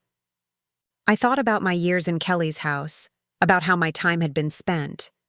Most of my energy had gone toward managing household finances, covering unexpected expenses, and worrying about their next crisis. The children had benefited from having their activities funded and their basic needs met, but I hadn't actually spent much quality time with them that wasn't somehow related to logistics or money. I was more available to be their ATM, I admitted.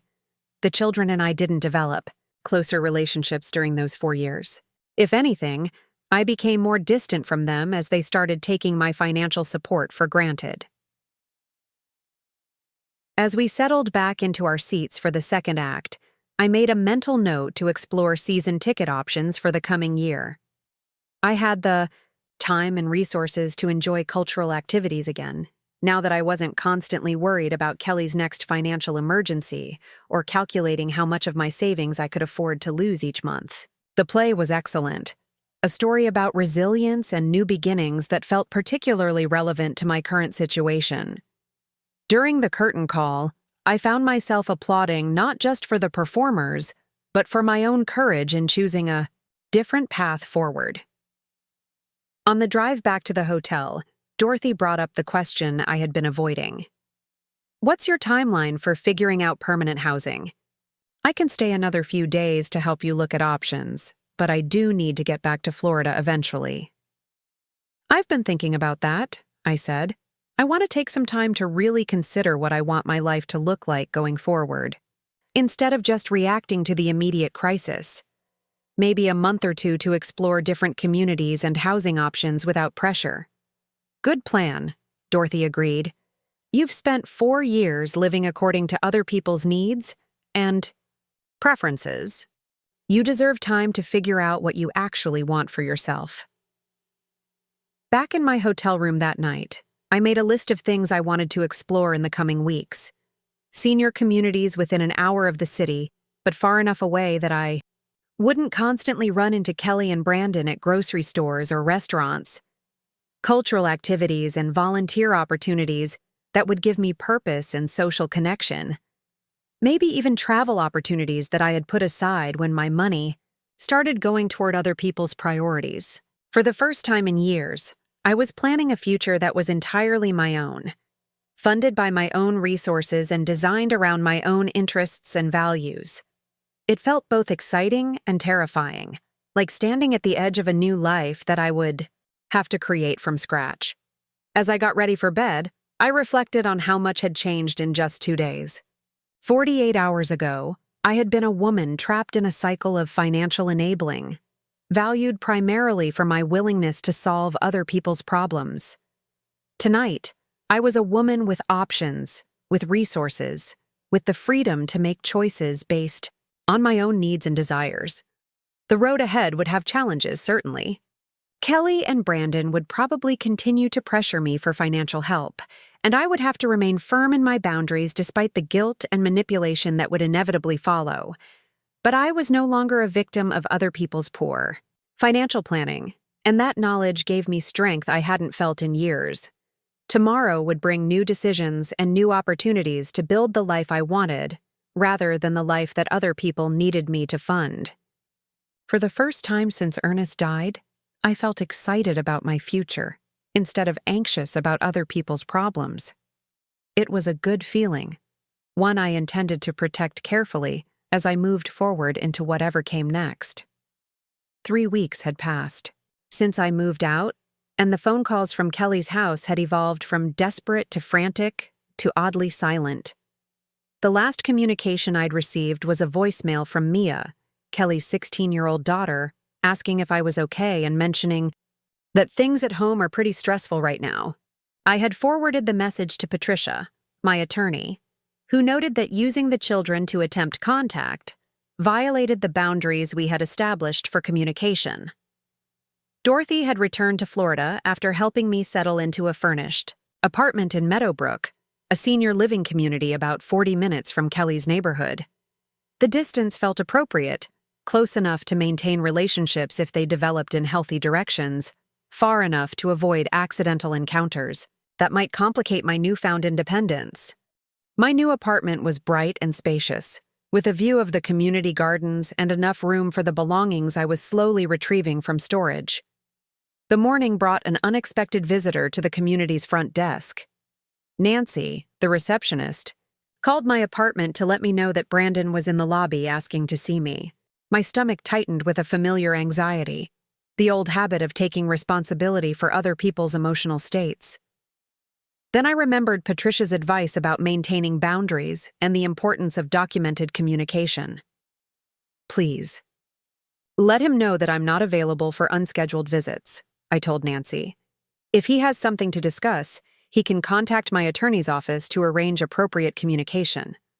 Nancy, who had worked with many residents navigating difficult family situations, handled the message professionally. I watched from my apartment window as Brandon stood in the parking lot for several minutes, apparently making phone calls, before driving away in obvious frustration. 20 minutes later, Patricia called with an update that explained Brandon's unexpected visit. The 90-day deadline for responding to our demand letters expires tomorrow, she informed me. We haven't received any communication from them about repayment plans or acknowledgement of the debt. Under the terms we outlined, that means we can proceed with formal collection procedures.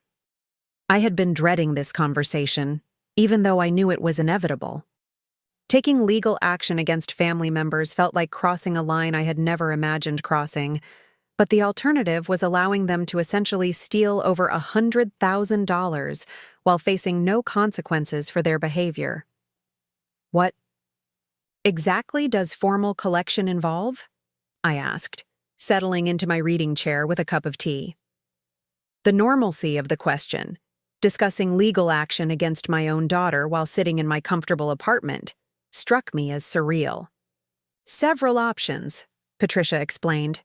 We can file a civil lawsuit seeking judgment for the full amount plus interest and legal fees.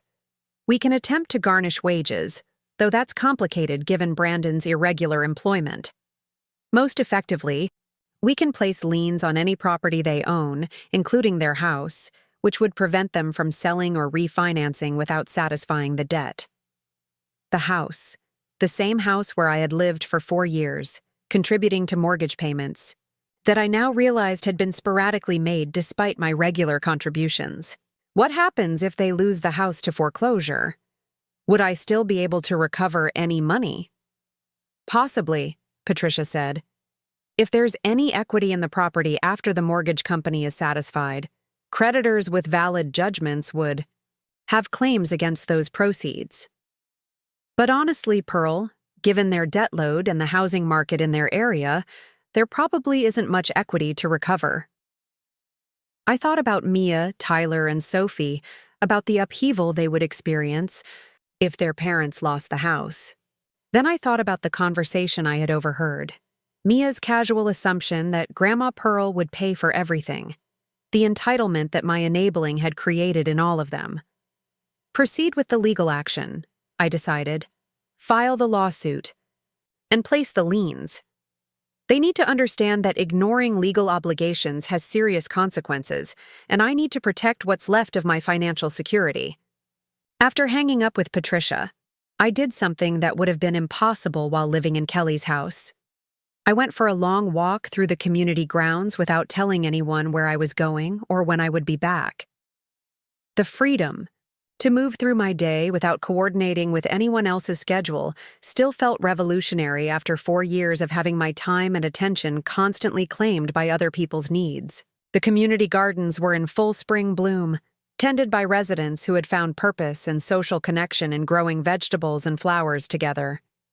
I struck up a conversation with Margaret, a woman about my age who was transplanting seedlings with the kind of focused attention that comes from years of gardening experience. "You're new here, aren't you?" she asked, wiping soil from her hands. "I'm Margaret Chen. I moved here about 2 years ago after my husband passed away. Best decision I ever made." "Pearl Davidson," I replied. "I just moved in a few weeks ago. Still getting used to having my own space again after living with family for several years." Margaret nodded knowingly. "Ah, the family living situation. I tried that with my son's family for about 6 months after David died. Lasted exactly long enough for me to realize I was turning into their live-in babysitter and housekeeper. Moving here gave me my life back." Her casual acknowledgement of the challenges of multi-generational living made me feel less alone in my experience. "Did your family understand when you decided to move out?" "Not initially," Margaret laughed. "My daughter-in-law kept talking about how I was abandoning my responsibilities to the family, how they needed my help with the children, how it wasn't safe for someone my age to live alone. What she really meant was that they needed my help paying for childcare and that my pension was helping them afford their lifestyle." The parallel to my own situation was striking. How did you handle the guilt? The feeling that you were letting them down? Margaret sat back on her heels, considering the question seriously. "I realized that I wasn't actually helping them by solving all their problems. My son had gotten so dependent on having me handle childcare and household management that he had stopped developing his own parenting skills. My daughter-in-law was working part-time because she knew I was available to pick up the slack, which meant they never had to face the real cost of their family decisions."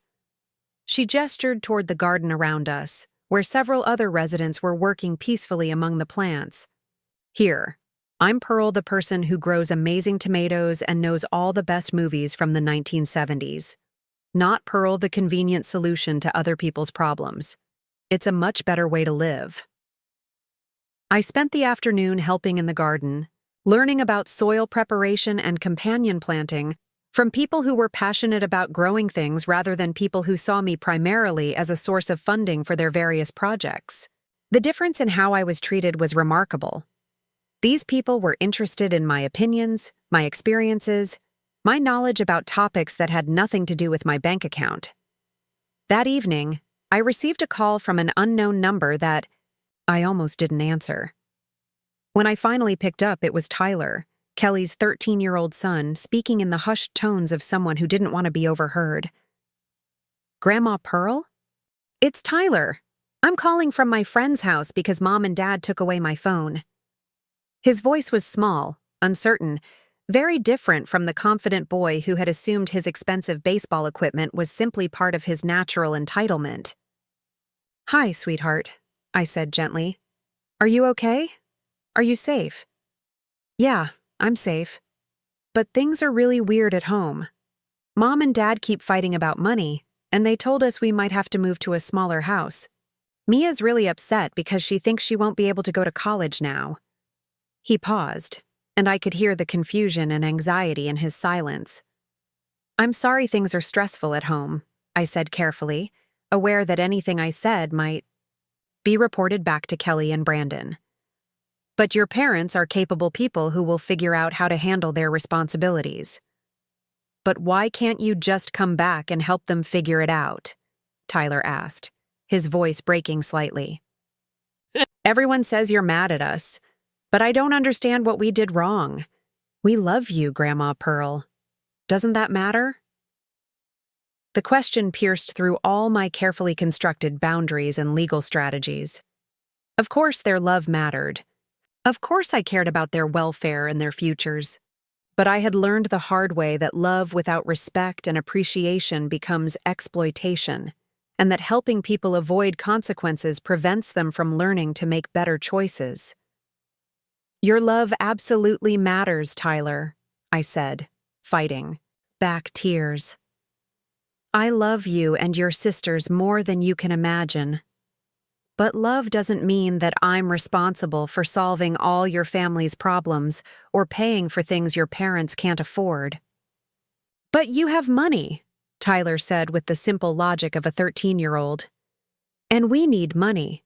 Isn't that what families do? Help each other?" "Families do help each other," I agreed. "But help doesn't mean one person pays for everything, while everyone else gets to avoid responsibility for their choices. Real help means teaching people to solve their own problems and make good decisions." Tyler was quiet for a moment, processing this concept that was apparently new to him. "So, you're not going to help us keep our house?" "Tyler, your parents are adults with jobs and the ability to make decisions about where and how your family lives. Those are their decisions to make, not mine." I took a deep breath, knowing that what I said next would probably be reported to Kelly and Brandon but needed to be said anyway. If your family has to move to a smaller house or make other changes, that doesn't mean your lives are ruined. It means your parents are learning to live within their means, which is something all adults need to know how to do. After Tyler hung up, I sat in my apartment feeling emotionally drained, but resolute. The children's confusion and distress were real, but they were the natural consequences of their parents' financial mismanagement and their own learned entitlement. Protecting them from those consequences would only delay their eventual learning about money, responsibility, and realistic expectations. The next morning brought news that I had been expecting, but still dreaded. Patricia called to inform me that the formal legal proceedings had been initiated. I filed the lawsuit yesterday afternoon, and the sheriff's department will serve Kelly and Brandon with papers today. I also filed the property liens, which means they can't sell or refinance their house without addressing your debt. "How long does the legal process usually take?" I asked, though I suspected the answer would be measured in months rather than weeks. "That depends on their response," Patricia explained. "If they ignore the lawsuit, we can get a default judgment fairly, quickly. If they contest it or try to negotiate, it could take several months to resolve. Either way, the liens are in place immediately, so your interests are protected." I spent the morning at the community center, attending a financial planning seminar, designed for seniors who were managing their resources independently. The irony wasn't lost on me. After 4 years of having my finances managed by other people's needs, I was relearning how to budget and plan for my own future without considering anyone else's expenses or emergencies. The seminar leader, a certified financial planner named Robert, discussed strategies for protecting assets from both legitimate and illegitimate claims. During the break, I approached him with questions about elder financial abuse and recovery options. "Unfortunately, what you're describing is more common than most people realize," Robert said when I explained my situation in general terms. Adult. Children who become financially dependent on their parents often develop a sense of entitlement to those resources that can be very difficult to address. He provided me with information about support groups for people who had experienced financial exploitation by family members, as well as resources for rebuilding financial security after significant losses. The most important thing to remember is that protecting your remaining assets isn't selfish. It's necessary for your long-term security and independence. That afternoon, I received a series of increasingly frantic phone calls from Kelly, all of which went to voicemail since I was following Patricia's advice about not engaging in direct communication. The messages painted a picture of escalating panic as the legal papers were served and the reality of formal debt collection set in. "Mom, what have you done?" Kelly's voice was high-pitched with stress. "There are sheriffs at my door with legal papers saying we owe you over $100,000. This is crazy. We're family. You can't sue your own family." The next message, left 20 minutes later, had a different tone. "Mom, I talked to a lawyer, and he says this lawsuit could force us into bankruptcy. Is that what you want? Do you want to destroy your grandchildren's lives because you're angry about money?" By the third message, Brandon had taken over the phone. "Pearl, this is insane. We're not refusing to pay you back. We just need time to get our finances in order. Calling lawyers and sheriffs isn't going to help anyone. Call me back so we can work this out like adults." I listened to each message with a mixture of sadness and resolve. Even faced with legal action, they were still framing the situation as my overreaction rather than their failure to meet their financial obligations. They were still trying to guilt me into backing down by invoking the children's welfare, still assuming that family relationships meant they could avoid the consequences that strangers would face for the same behavior. That evening, I did something that felt both rebellious and liberating. I made dinner plans with Margaret from the community garden and 2 other residents I had met during the week. We went to a small Italian restaurant in town where we talked about books and travel and gardening and politics, subjects that had nothing to do with money or family drama or financial crises. "You look different than when you first moved in," observed Janet, a retired teacher who had moved to Meadowbrook after her husband developed dementia and required specialized care. "More relaxed, less like you're carrying the weight of the world on your shoulders." I thought about her observation as we shared dessert and discussed plans for a community book club. She was right. The constant tension I had carried while living with Kelly's family, the anxiety about their next financial emergency and my dwindling savings, had gradually lifted over the past few weeks. I was sleeping better, enjoying my meals more, finding pleasure in simple activities that weren't complicated by other people's needs or problems. "I've been dealing with some family financial issues," I explained. "Setting boundaries that should have been set years ago. It's been difficult, but necessary." Margaret nodded understanding. "Family money issues are the worst. Everyone assumes that because you're related, normal rules about loans and repayment don't apply. It's hard to enforce boundaries without feeling like you're being heartless." "But you're not responsible for fixing other people's financial mistakes," Janet added firmly. "I learned that lesson with my own adult children. Sometimes, the most loving thing you can do is let people face the natural consequences of their choices." On the drive back to Meadowbrook, I reflected on how different my social life had become in just 3 weeks. Instead of conversations dominated by Kelly's work stress and the children's expensive activities and Brandon's employment struggles, I was having discussions about literature and current events and shared interests. Instead of feeling guilty about spending money on myself, I was enjoying modest pleasures like dinner with friends without calculating what that money could have contributed to someone else's budget. My phone was quiet that evening, which probably meant that Kelly and Brandon were either consulting with attorneys or arguing about how to respond to the lawsuit. Either way, It was no longer my crisis to manage or my problem to solve. They were adults who would need to figure out how to handle adult responsibilities, with or without my financial support. The next morning brought a call from Patricia with an update that I found both surprising and telling. "I heard from Kelly and Brandon's attorney this morning," she reported. "They want to negotiate a settlement rather than proceeding with the lawsuit." "What kind of settlement?"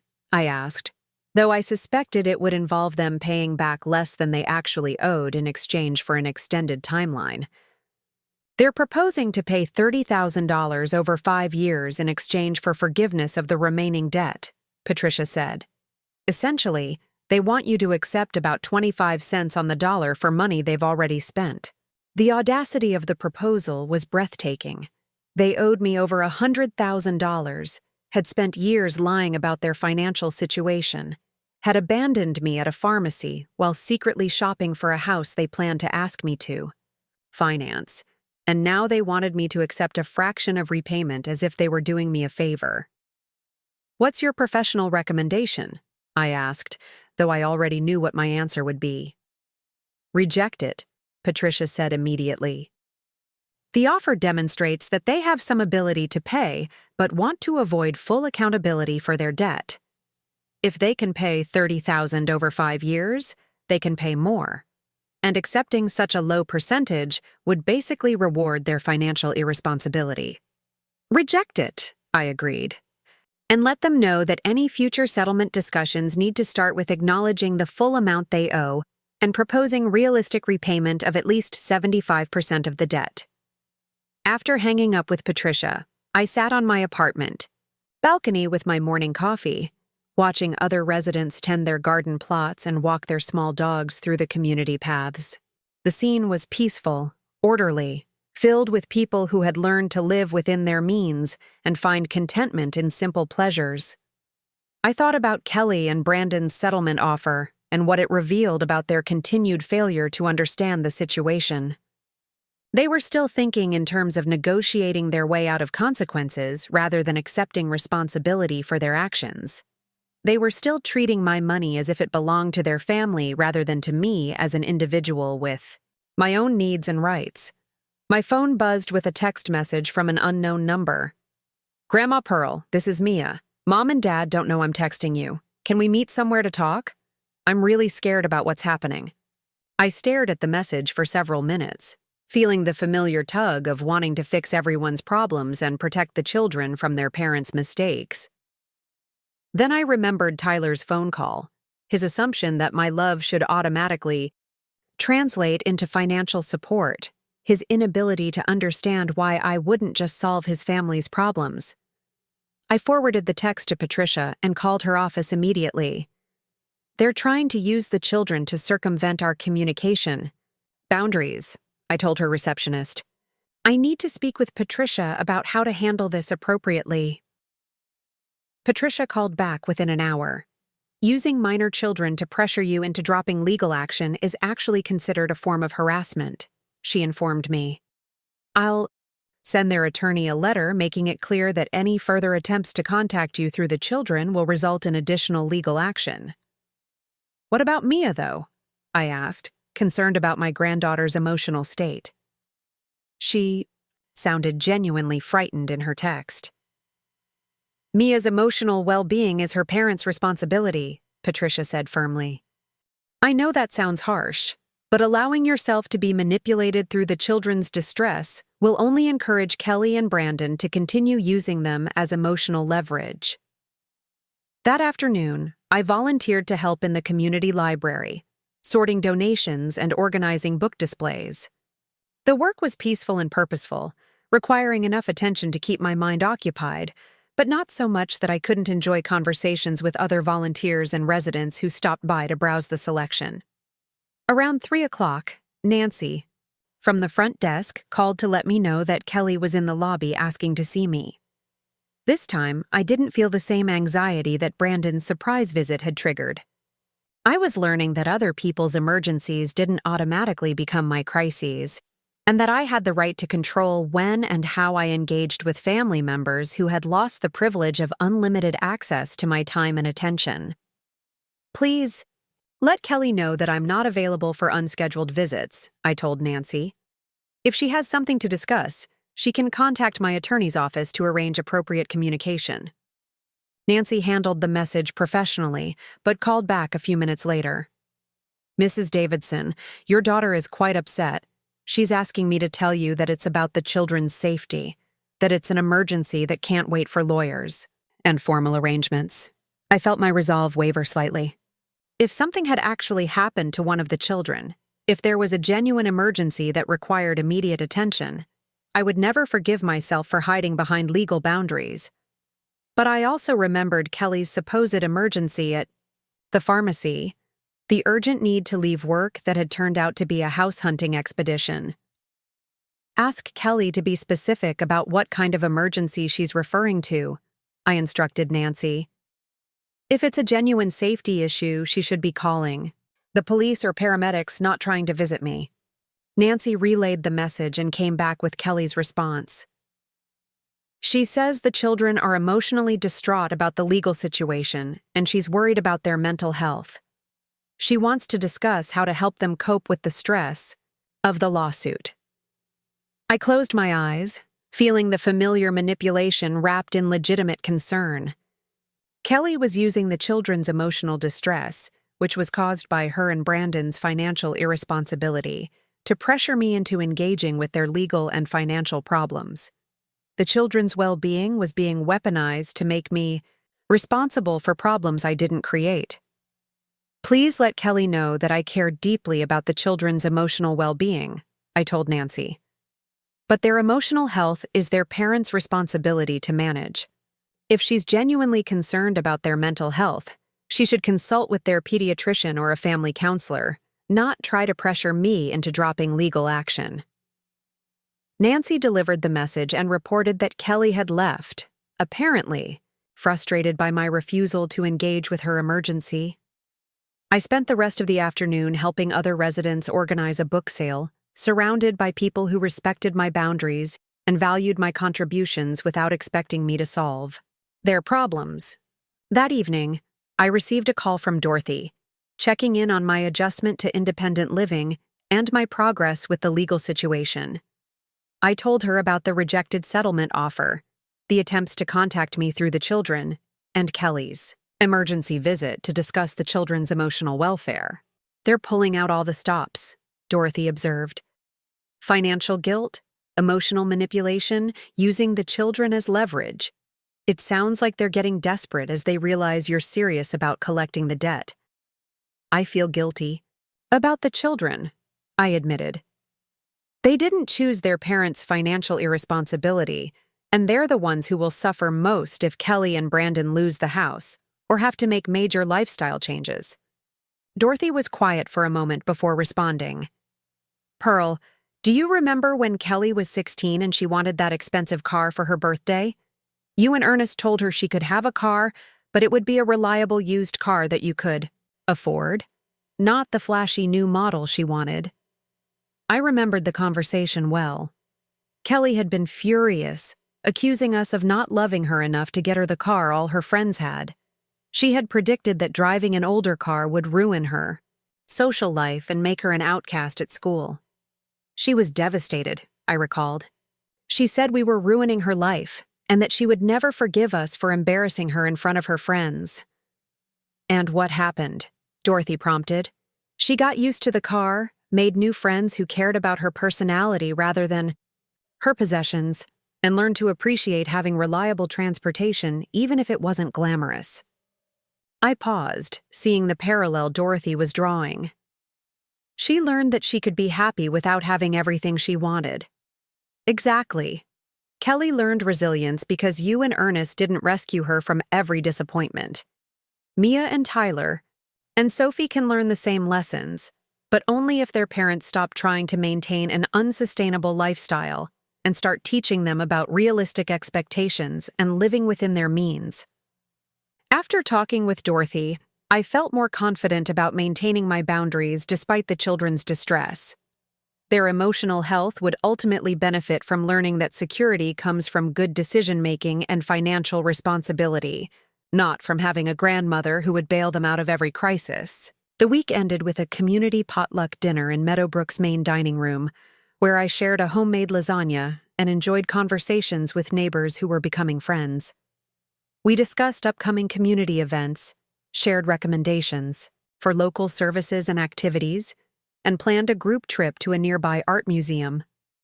For the first time in years, I was making social plans based on my own interests, rather than working around other people's schedules and crises. I was spending money on things that brought me joy rather than constantly calculating what I could afford to give away. I was living as Pearl Davidson, individual person with her own needs and desires, rather than Pearl Davidson, family financial resource and problem solver. As I walked back to my apartment that evening, past the community gardens where residents were tending their plots in the gentle evening light, I realized that I felt something I hadn't experienced since before Ernest died: contentment. Not the kind of happiness that comes from solving other people's problems or being needed for my financial resources, but the deep satisfaction that comes from living authentically and making choices based on my own values and priorities. The legal battle with Kelly and Brandon would continue, and there would probably be more attempts to guilt me into resuming my role as family ATM. But I was no longer the same person who had been abandoned at a pharmacy 6 weeks ago. I was no longer someone who could be manipulated through family guilt or children's tears into funding a lifestyle that no one could actually afford. I was Pearl Davidson, 71 years old, financially independent, and finally free to live according to my own choices rather than other people's needs. It was a good feeling, one I intended to protect carefully as I moved forward into whatever challenges and opportunities lay ahead. 6 months had passed since I moved to Meadowbrook, and the autumn leaves were painting the community grounds in shades of gold and crimson that reminded me of the life I was rebuilding for myself. The legal proceedings had concluded with a judgment in my favor, though the practical reality of collecting the debt remained complicated by Kelly and Brandon's continued financial chaos. The turning point had come in August when Brandon was arrested for writing bad checks to cover gambling debts.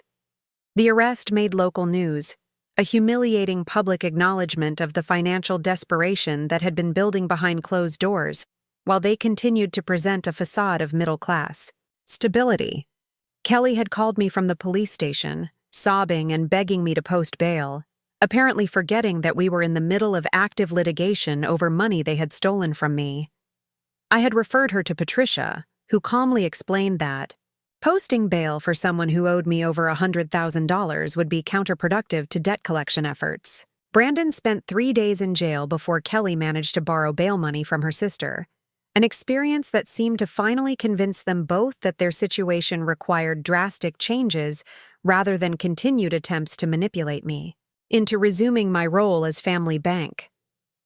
The house had gone into foreclosure in September, exactly as I had predicted when I first discovered the extent of their financial mismanagement. Despite my monthly contributions that I had believed were covering the mortgage, they had been months behind on payments even while I was subsidizing their lifestyle. The foreclosure proceedings revealed that they owed nearly $50,000 more on the house than it was worth, which meant there would be no equity to contribute toward repaying my loans. Kelly and the children had moved in with Brandon's parents while Brandon entered a court-mandated gambling addiction program and searched for steady employment. The transition had been traumatic for everyone involved, particularly for Mia, who had to transfer schools during her senior year and give up the college preparatory programs that I had been funding through my automatic transfers. My first contact with any of them since the legal proceedings began came through an unexpected letter from Mia in early October. She had written to me on notebook paper in the careful handwriting of someone trying to make a good impression, asking if we could meet for coffee to discuss her future without involving her parents in the conversation. I brought the letter to Patricia, who advised caution, but agreed that meeting with Mia might be appropriate as long as I was clear about my boundaries and didn't make any financial commitments. She's 17 now, Patricia noted. Old enough to have conversations about her future that don't automatically involve her parents' financial problems. We met at a coffee shop near Mia's new school, a public place that felt neutral and safe for both of us. She looked older than I remembered, more serious, wearing clothes that were clearly secondhand but clean and well-maintained. The designer brands and expensive accessories that had been her normal attire during my years of subsidizing her lifestyle were nowhere to be seen. "Thank you for meeting with me, Grandma Pearl," she said, her voice more mature than I remembered. "I know things have been really complicated between you and my parents, and I wanted to talk to you away from all that drama." I studied her face, looking for signs of the manipulation tactics her parents had employed, but saw only genuine nervousness and what appeared to be honest desire to communicate. "I'm glad you reached out, Mia. How are you adjusting to all the changes in your living situation?" She stirred her coffee thoughtfully before answering. "It's been hard, really hard. Living with my grandparents is crowded and stressful, especially since Dad is there too and everyone's walking on eggshells around his mood swings. Starting senior year at a new school where I don't know anyone has been awful." I felt the familiar tug of wanting to fix her problems, but forced myself to listen rather than immediately offering solutions. "That sounds very difficult. How are you coping with everything?" "I've been working part-time at a grocery store. After school," she said, showing me hands that were rough from handling boxes and cleaning supplies. "It's not glamorous, but it gives me some independence and helps pay for things I need. I never had a job before, and it's actually kind of nice to earn my own money." The change in her perspective was striking. The Mia I remembered had considered work beneath her social status, assuming that her needs would be met by family money without any effort on her part. "How do you feel about working? Is it what you expected?" "It's harder than I thought it would be," she admitted, "but also more satisfying. When I buy something with money I earned myself, it feels different than when I just asked you or my parents for money. I understand now why you got frustrated with us for taking your help for granted."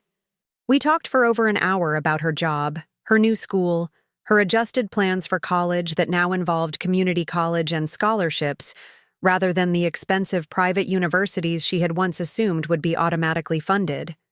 She never asked me for money, never hinted that I should resume financial support for her family, never tried to guilt me into feeling responsible for their current difficulties. "I owe you an apology," she said as we prepared to leave. "I was part of the problem when I was living in your house. I acted like your money was our money, like you existed to pay for our lifestyle. I didn't think about what that meant for your life or your security." The apology was more meaningful than any of the desperate pleas I had received from her parents, because it came from understanding rather than desperation. "Thank you for saying that, Mia. It means a lot to hear you acknowledge what happened." "Can I ask you something, though?" she said hesitantly. "Do you think there's any chance that you and my parents could work things out? Not about money," she added quickly, "but just as family? I miss having you in our lives, and I think my parents have learned their lesson about financial responsibility." I considered her question carefully, wanting to be honest without crushing her hopes for family reconciliation. "I miss having relationships with all of you that aren't complicated by money and financial stress," I said. "But your parents would need to demonstrate real changes in how they handle money and how they treat people who help them before I could trust them again." Mia nodded sadly but with apparent understanding. "I think they're starting to get it, but it might take a while. Dad's gambling program is helping him understand how his addiction affected everyone, and Mom is finally seeing a therapist about her anxiety and spending habits." After Mia left, I sat in the coffee shop for a while longer, processing our conversation and what it might mean for the future. She seemed genuinely changed by her family's financial collapse, more mature and realistic about money and work and personal responsibility. The question was whether her parents were capable of similar growth or whether they would simply resent their circumstances and blame me for their consequences. The answer came sooner than I expected, in the form of a Formal letter from Kelly delivered through Patricia's office in November.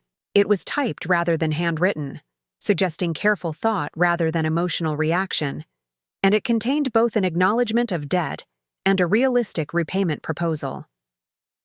Pearl, the letter began, I want to start by acknowledging that Brandon and I made serious financial mistakes that resulted in us taking advantage of your generosity and love for our family. We understand now that our behavior was wrong, and that the debt we owe you is legitimate and must be repaid.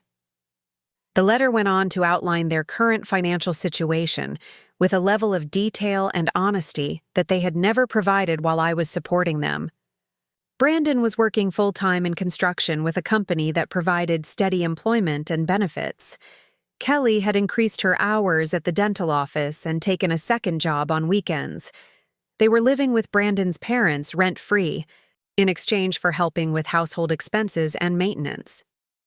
We know that we owe you $128,000 plus legal fees and interest, the letter continued. We cannot pay this amount immediately, but we want to propose a repayment plan that demonstrates our commitment to making this right. Their proposal was to pay $500 monthly for the next 15 years, which would total $90,000, plus an additional $20,000 from Brandon's share of his father's life insurance policy when that became available. It wasn't full repayment, but it was a realistic plan based on their actual income rather than wishful thinking about future windfalls. More importantly, the letter included specific commitments about financial transparency and accountability. They agreed to provide monthly financial statements showing their income and expenses, to maintain no credit card debt beyond what they could pay off monthly, and to make no major purchases without prior consultation with a financial counselor. We don't expect you to trust us immediately, the letter concluded. We know that trust has to be rebuilt through consistent actions over time, but we hope you will consider this proposal as a first step toward repairing the damage we caused to our relationship and to your financial security. I discussed the proposal with Patricia, who was surprised by its realism and the absence of manipulation tactics that had characterized their previous communications. This is the first time they've acknowledged the full scope of the debt and proposed a plan, based on their actual income rather than what they wish they could afford, she observed. Is it a reasonable offer? I asked, though I was already leaning toward acceptance based on the dramatic change in tone and approach. It's realistic, Patricia replied. They'll never be able to pay you back the full amount plus interest, but this plan would recover most of your losses over time. More importantly, it establishes ongoing accountability and transparency that might prevent future financial problems. I spent a week considering the proposal, discussing it with Dorothy and with Margaret and my other friends at Meadowbrook. The consensus was that the plan represented genuine effort to take responsibility rather than continued attempts to avoid consequences, and that accepting it might provide the foundation for rebuilding family relationships on healthier terms. My response, also delivered through Patricia, accepted their proposal with modifications that strengthened the accountability measures. The monthly payments would increase by $50 each year to account for inflation and income growth. Any missed payments would trigger immediate acceleration of the entire debt. Most importantly, any resumption of gambling, credit card debt, or major purchases without financial counselor approval would void the agreement and make the full balance immediately. Dua. Kelly's response to my acceptance was a handwritten note that arrived at my apartment rather than through attorneys. Thank you for giving us this chance to make things right, she wrote. I know we don't deserve your forgiveness, but we're committed to earning back your trust through our actions. The first payment arrived on schedule in December, accompanied by a detailed financial statement that showed exactly how they were managing to afford the $500 monthly payment. Brandon was working overtime whenever possible. Kelly had taken a third part-time job doing bookkeeping for small businesses, and they were living on a strict budget that left no room for discretionary spending. Tyler included a short note with the payment, written in the careful handwriting of a 14-year-old trying to express complex feelings. Dear Grandma Pearl, I'm sorry for the things I said about you helping us with money. I understand now that families aren't supposed to use each other like we used you. I hope someday you'll want to spend time with us again. Christmas at Meadowbrook was different from any holiday I had experienced in recent years. Instead of stress about gift budgets and family financial crises, I was able to focus on enjoying the season and sharing it with friends who valued my company rather than my financial contributions. The community organized caroling visits to local nursing homes, a Christmas market featuring residents' handmade crafts, and a potluck dinner that brought together people who had become genuine friends. Sophie's Christmas card arrived on December 23rd, featuring a drawing of our family that included me even though I no longer lived with them. Inside, she had written in crayon, "Dear Grandma Pearl, I miss you, but Mom explained that families have to learn to take care of themselves. I hope you're happy in your new house. Love, Sophie." The childish wisdom of her message brought tears to my eyes, not from sadness but from hope that the children were learning valuable lessons about self-reliance and personal responsibility that my constant financial rescues had prevented them from developing. As the new year began, I reflected on the transformation my life had undergone since that March afternoon when I was abandoned at the pharmacy. I had gone from being a financial enabler trapped in other people's crises to being an independent woman with her own interests, friendships, and goals. My savings account was slowly recovering through the monthly payments and my own careful budgeting. More importantly, my sense of self-worth was no longer tied to my usefulness as a problem solver for other people. The community garden was dormant in the winter months, but Margaret and I spent time planning the spring planting and organizing seed exchanges with other gardening enthusiasts. I had signed up for a ceramics class and joined a book club that met weekly to discuss everything from mystery novels to memoirs to current events. My days were full of activities I chose because they interested me, not because they solved other people's problems. In February, I received an invitation that marked a significant milestone in the slow process of family healing. Mia was graduating, early from high school, and had been accepted to the community college where she planned to study business administration while working part-time. The graduation ceremony was small and informal, but she wanted me to be there to celebrate her achievement. I attended the ceremony with mixed emotions, proud of Mia's resilience and determination, but aware that our relationship would always be different from what it had been when I was subsidizing her lifestyle. She introduced me to her boyfriend, a serious young man who worked at the same grocery store and shared her plans for affordable college education and careful financial planning. "Thank you for coming," she said afterward, hugging me tightly. "It means everything to have you here. I know things are still complicated with my parents, but I hope you know how much I've learned from watching you stand up for yourself." Kelly and Brandon were polite but distant at the ceremony, clearly uncertain about how to interact with me given our ongoing financial and legal arrangements. There was no attempt to pressure me for additional help or to discuss family reunification. They seemed to understand that rebuilding trust would require consistent demonstration of changed behavior over time. As spring arrived and I began working in my assigned plot in the community garden, I thought about the seeds I was planting and the patience required for growth and harvest. Rebuilding family relationships after financial betrayal would require similar patience, with no guarantee that the effort would produce the results I hoped for. But I was no longer the woman who had sacrificed her own security to enable other people's poor choices. I was Pearl Davidson, 72 years old, financially independent, surrounded by friends who valued me for myself rather than my bank account. Whether my family relationships healed completely or remained forever changed by the consequences of financial exploitation, I would be fine. The monthly payments continued to arrive on schedule, each one accompanied by financial statements that showed Kelly and Brandon's commitment to living within their means and slowly repairing the damage they had caused. It wasn't the relationship I had once imagined having with my daughter's family, but it was honest and sustainable in ways that my previous role as family ATM had never been. Sometimes I wondered what would have happened if I had continued enabling their financial irresponsibility, if I had never drawn boundaries or demanded accountability. The answer was clear. They would have continued taking advantage of my resources until I had nothing left to give, and the children would have learned that financial security came from manipulating other people rather than from their own efforts and good decisions.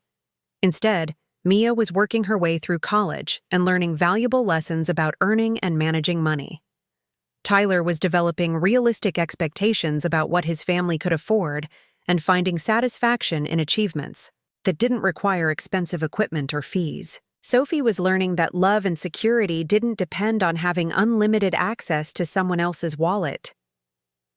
As I tended my tomato plants in the warm spring sunshine, surrounded by friends who had also learned to create meaningful lives within their means, I felt something I hadn't experienced in years: genuine contentment that didn't depend on other people's approval or need for my help. I was exactly where I belonged, living according to my own values and priorities, free from the exhausting responsibility of solving other people's financial problems.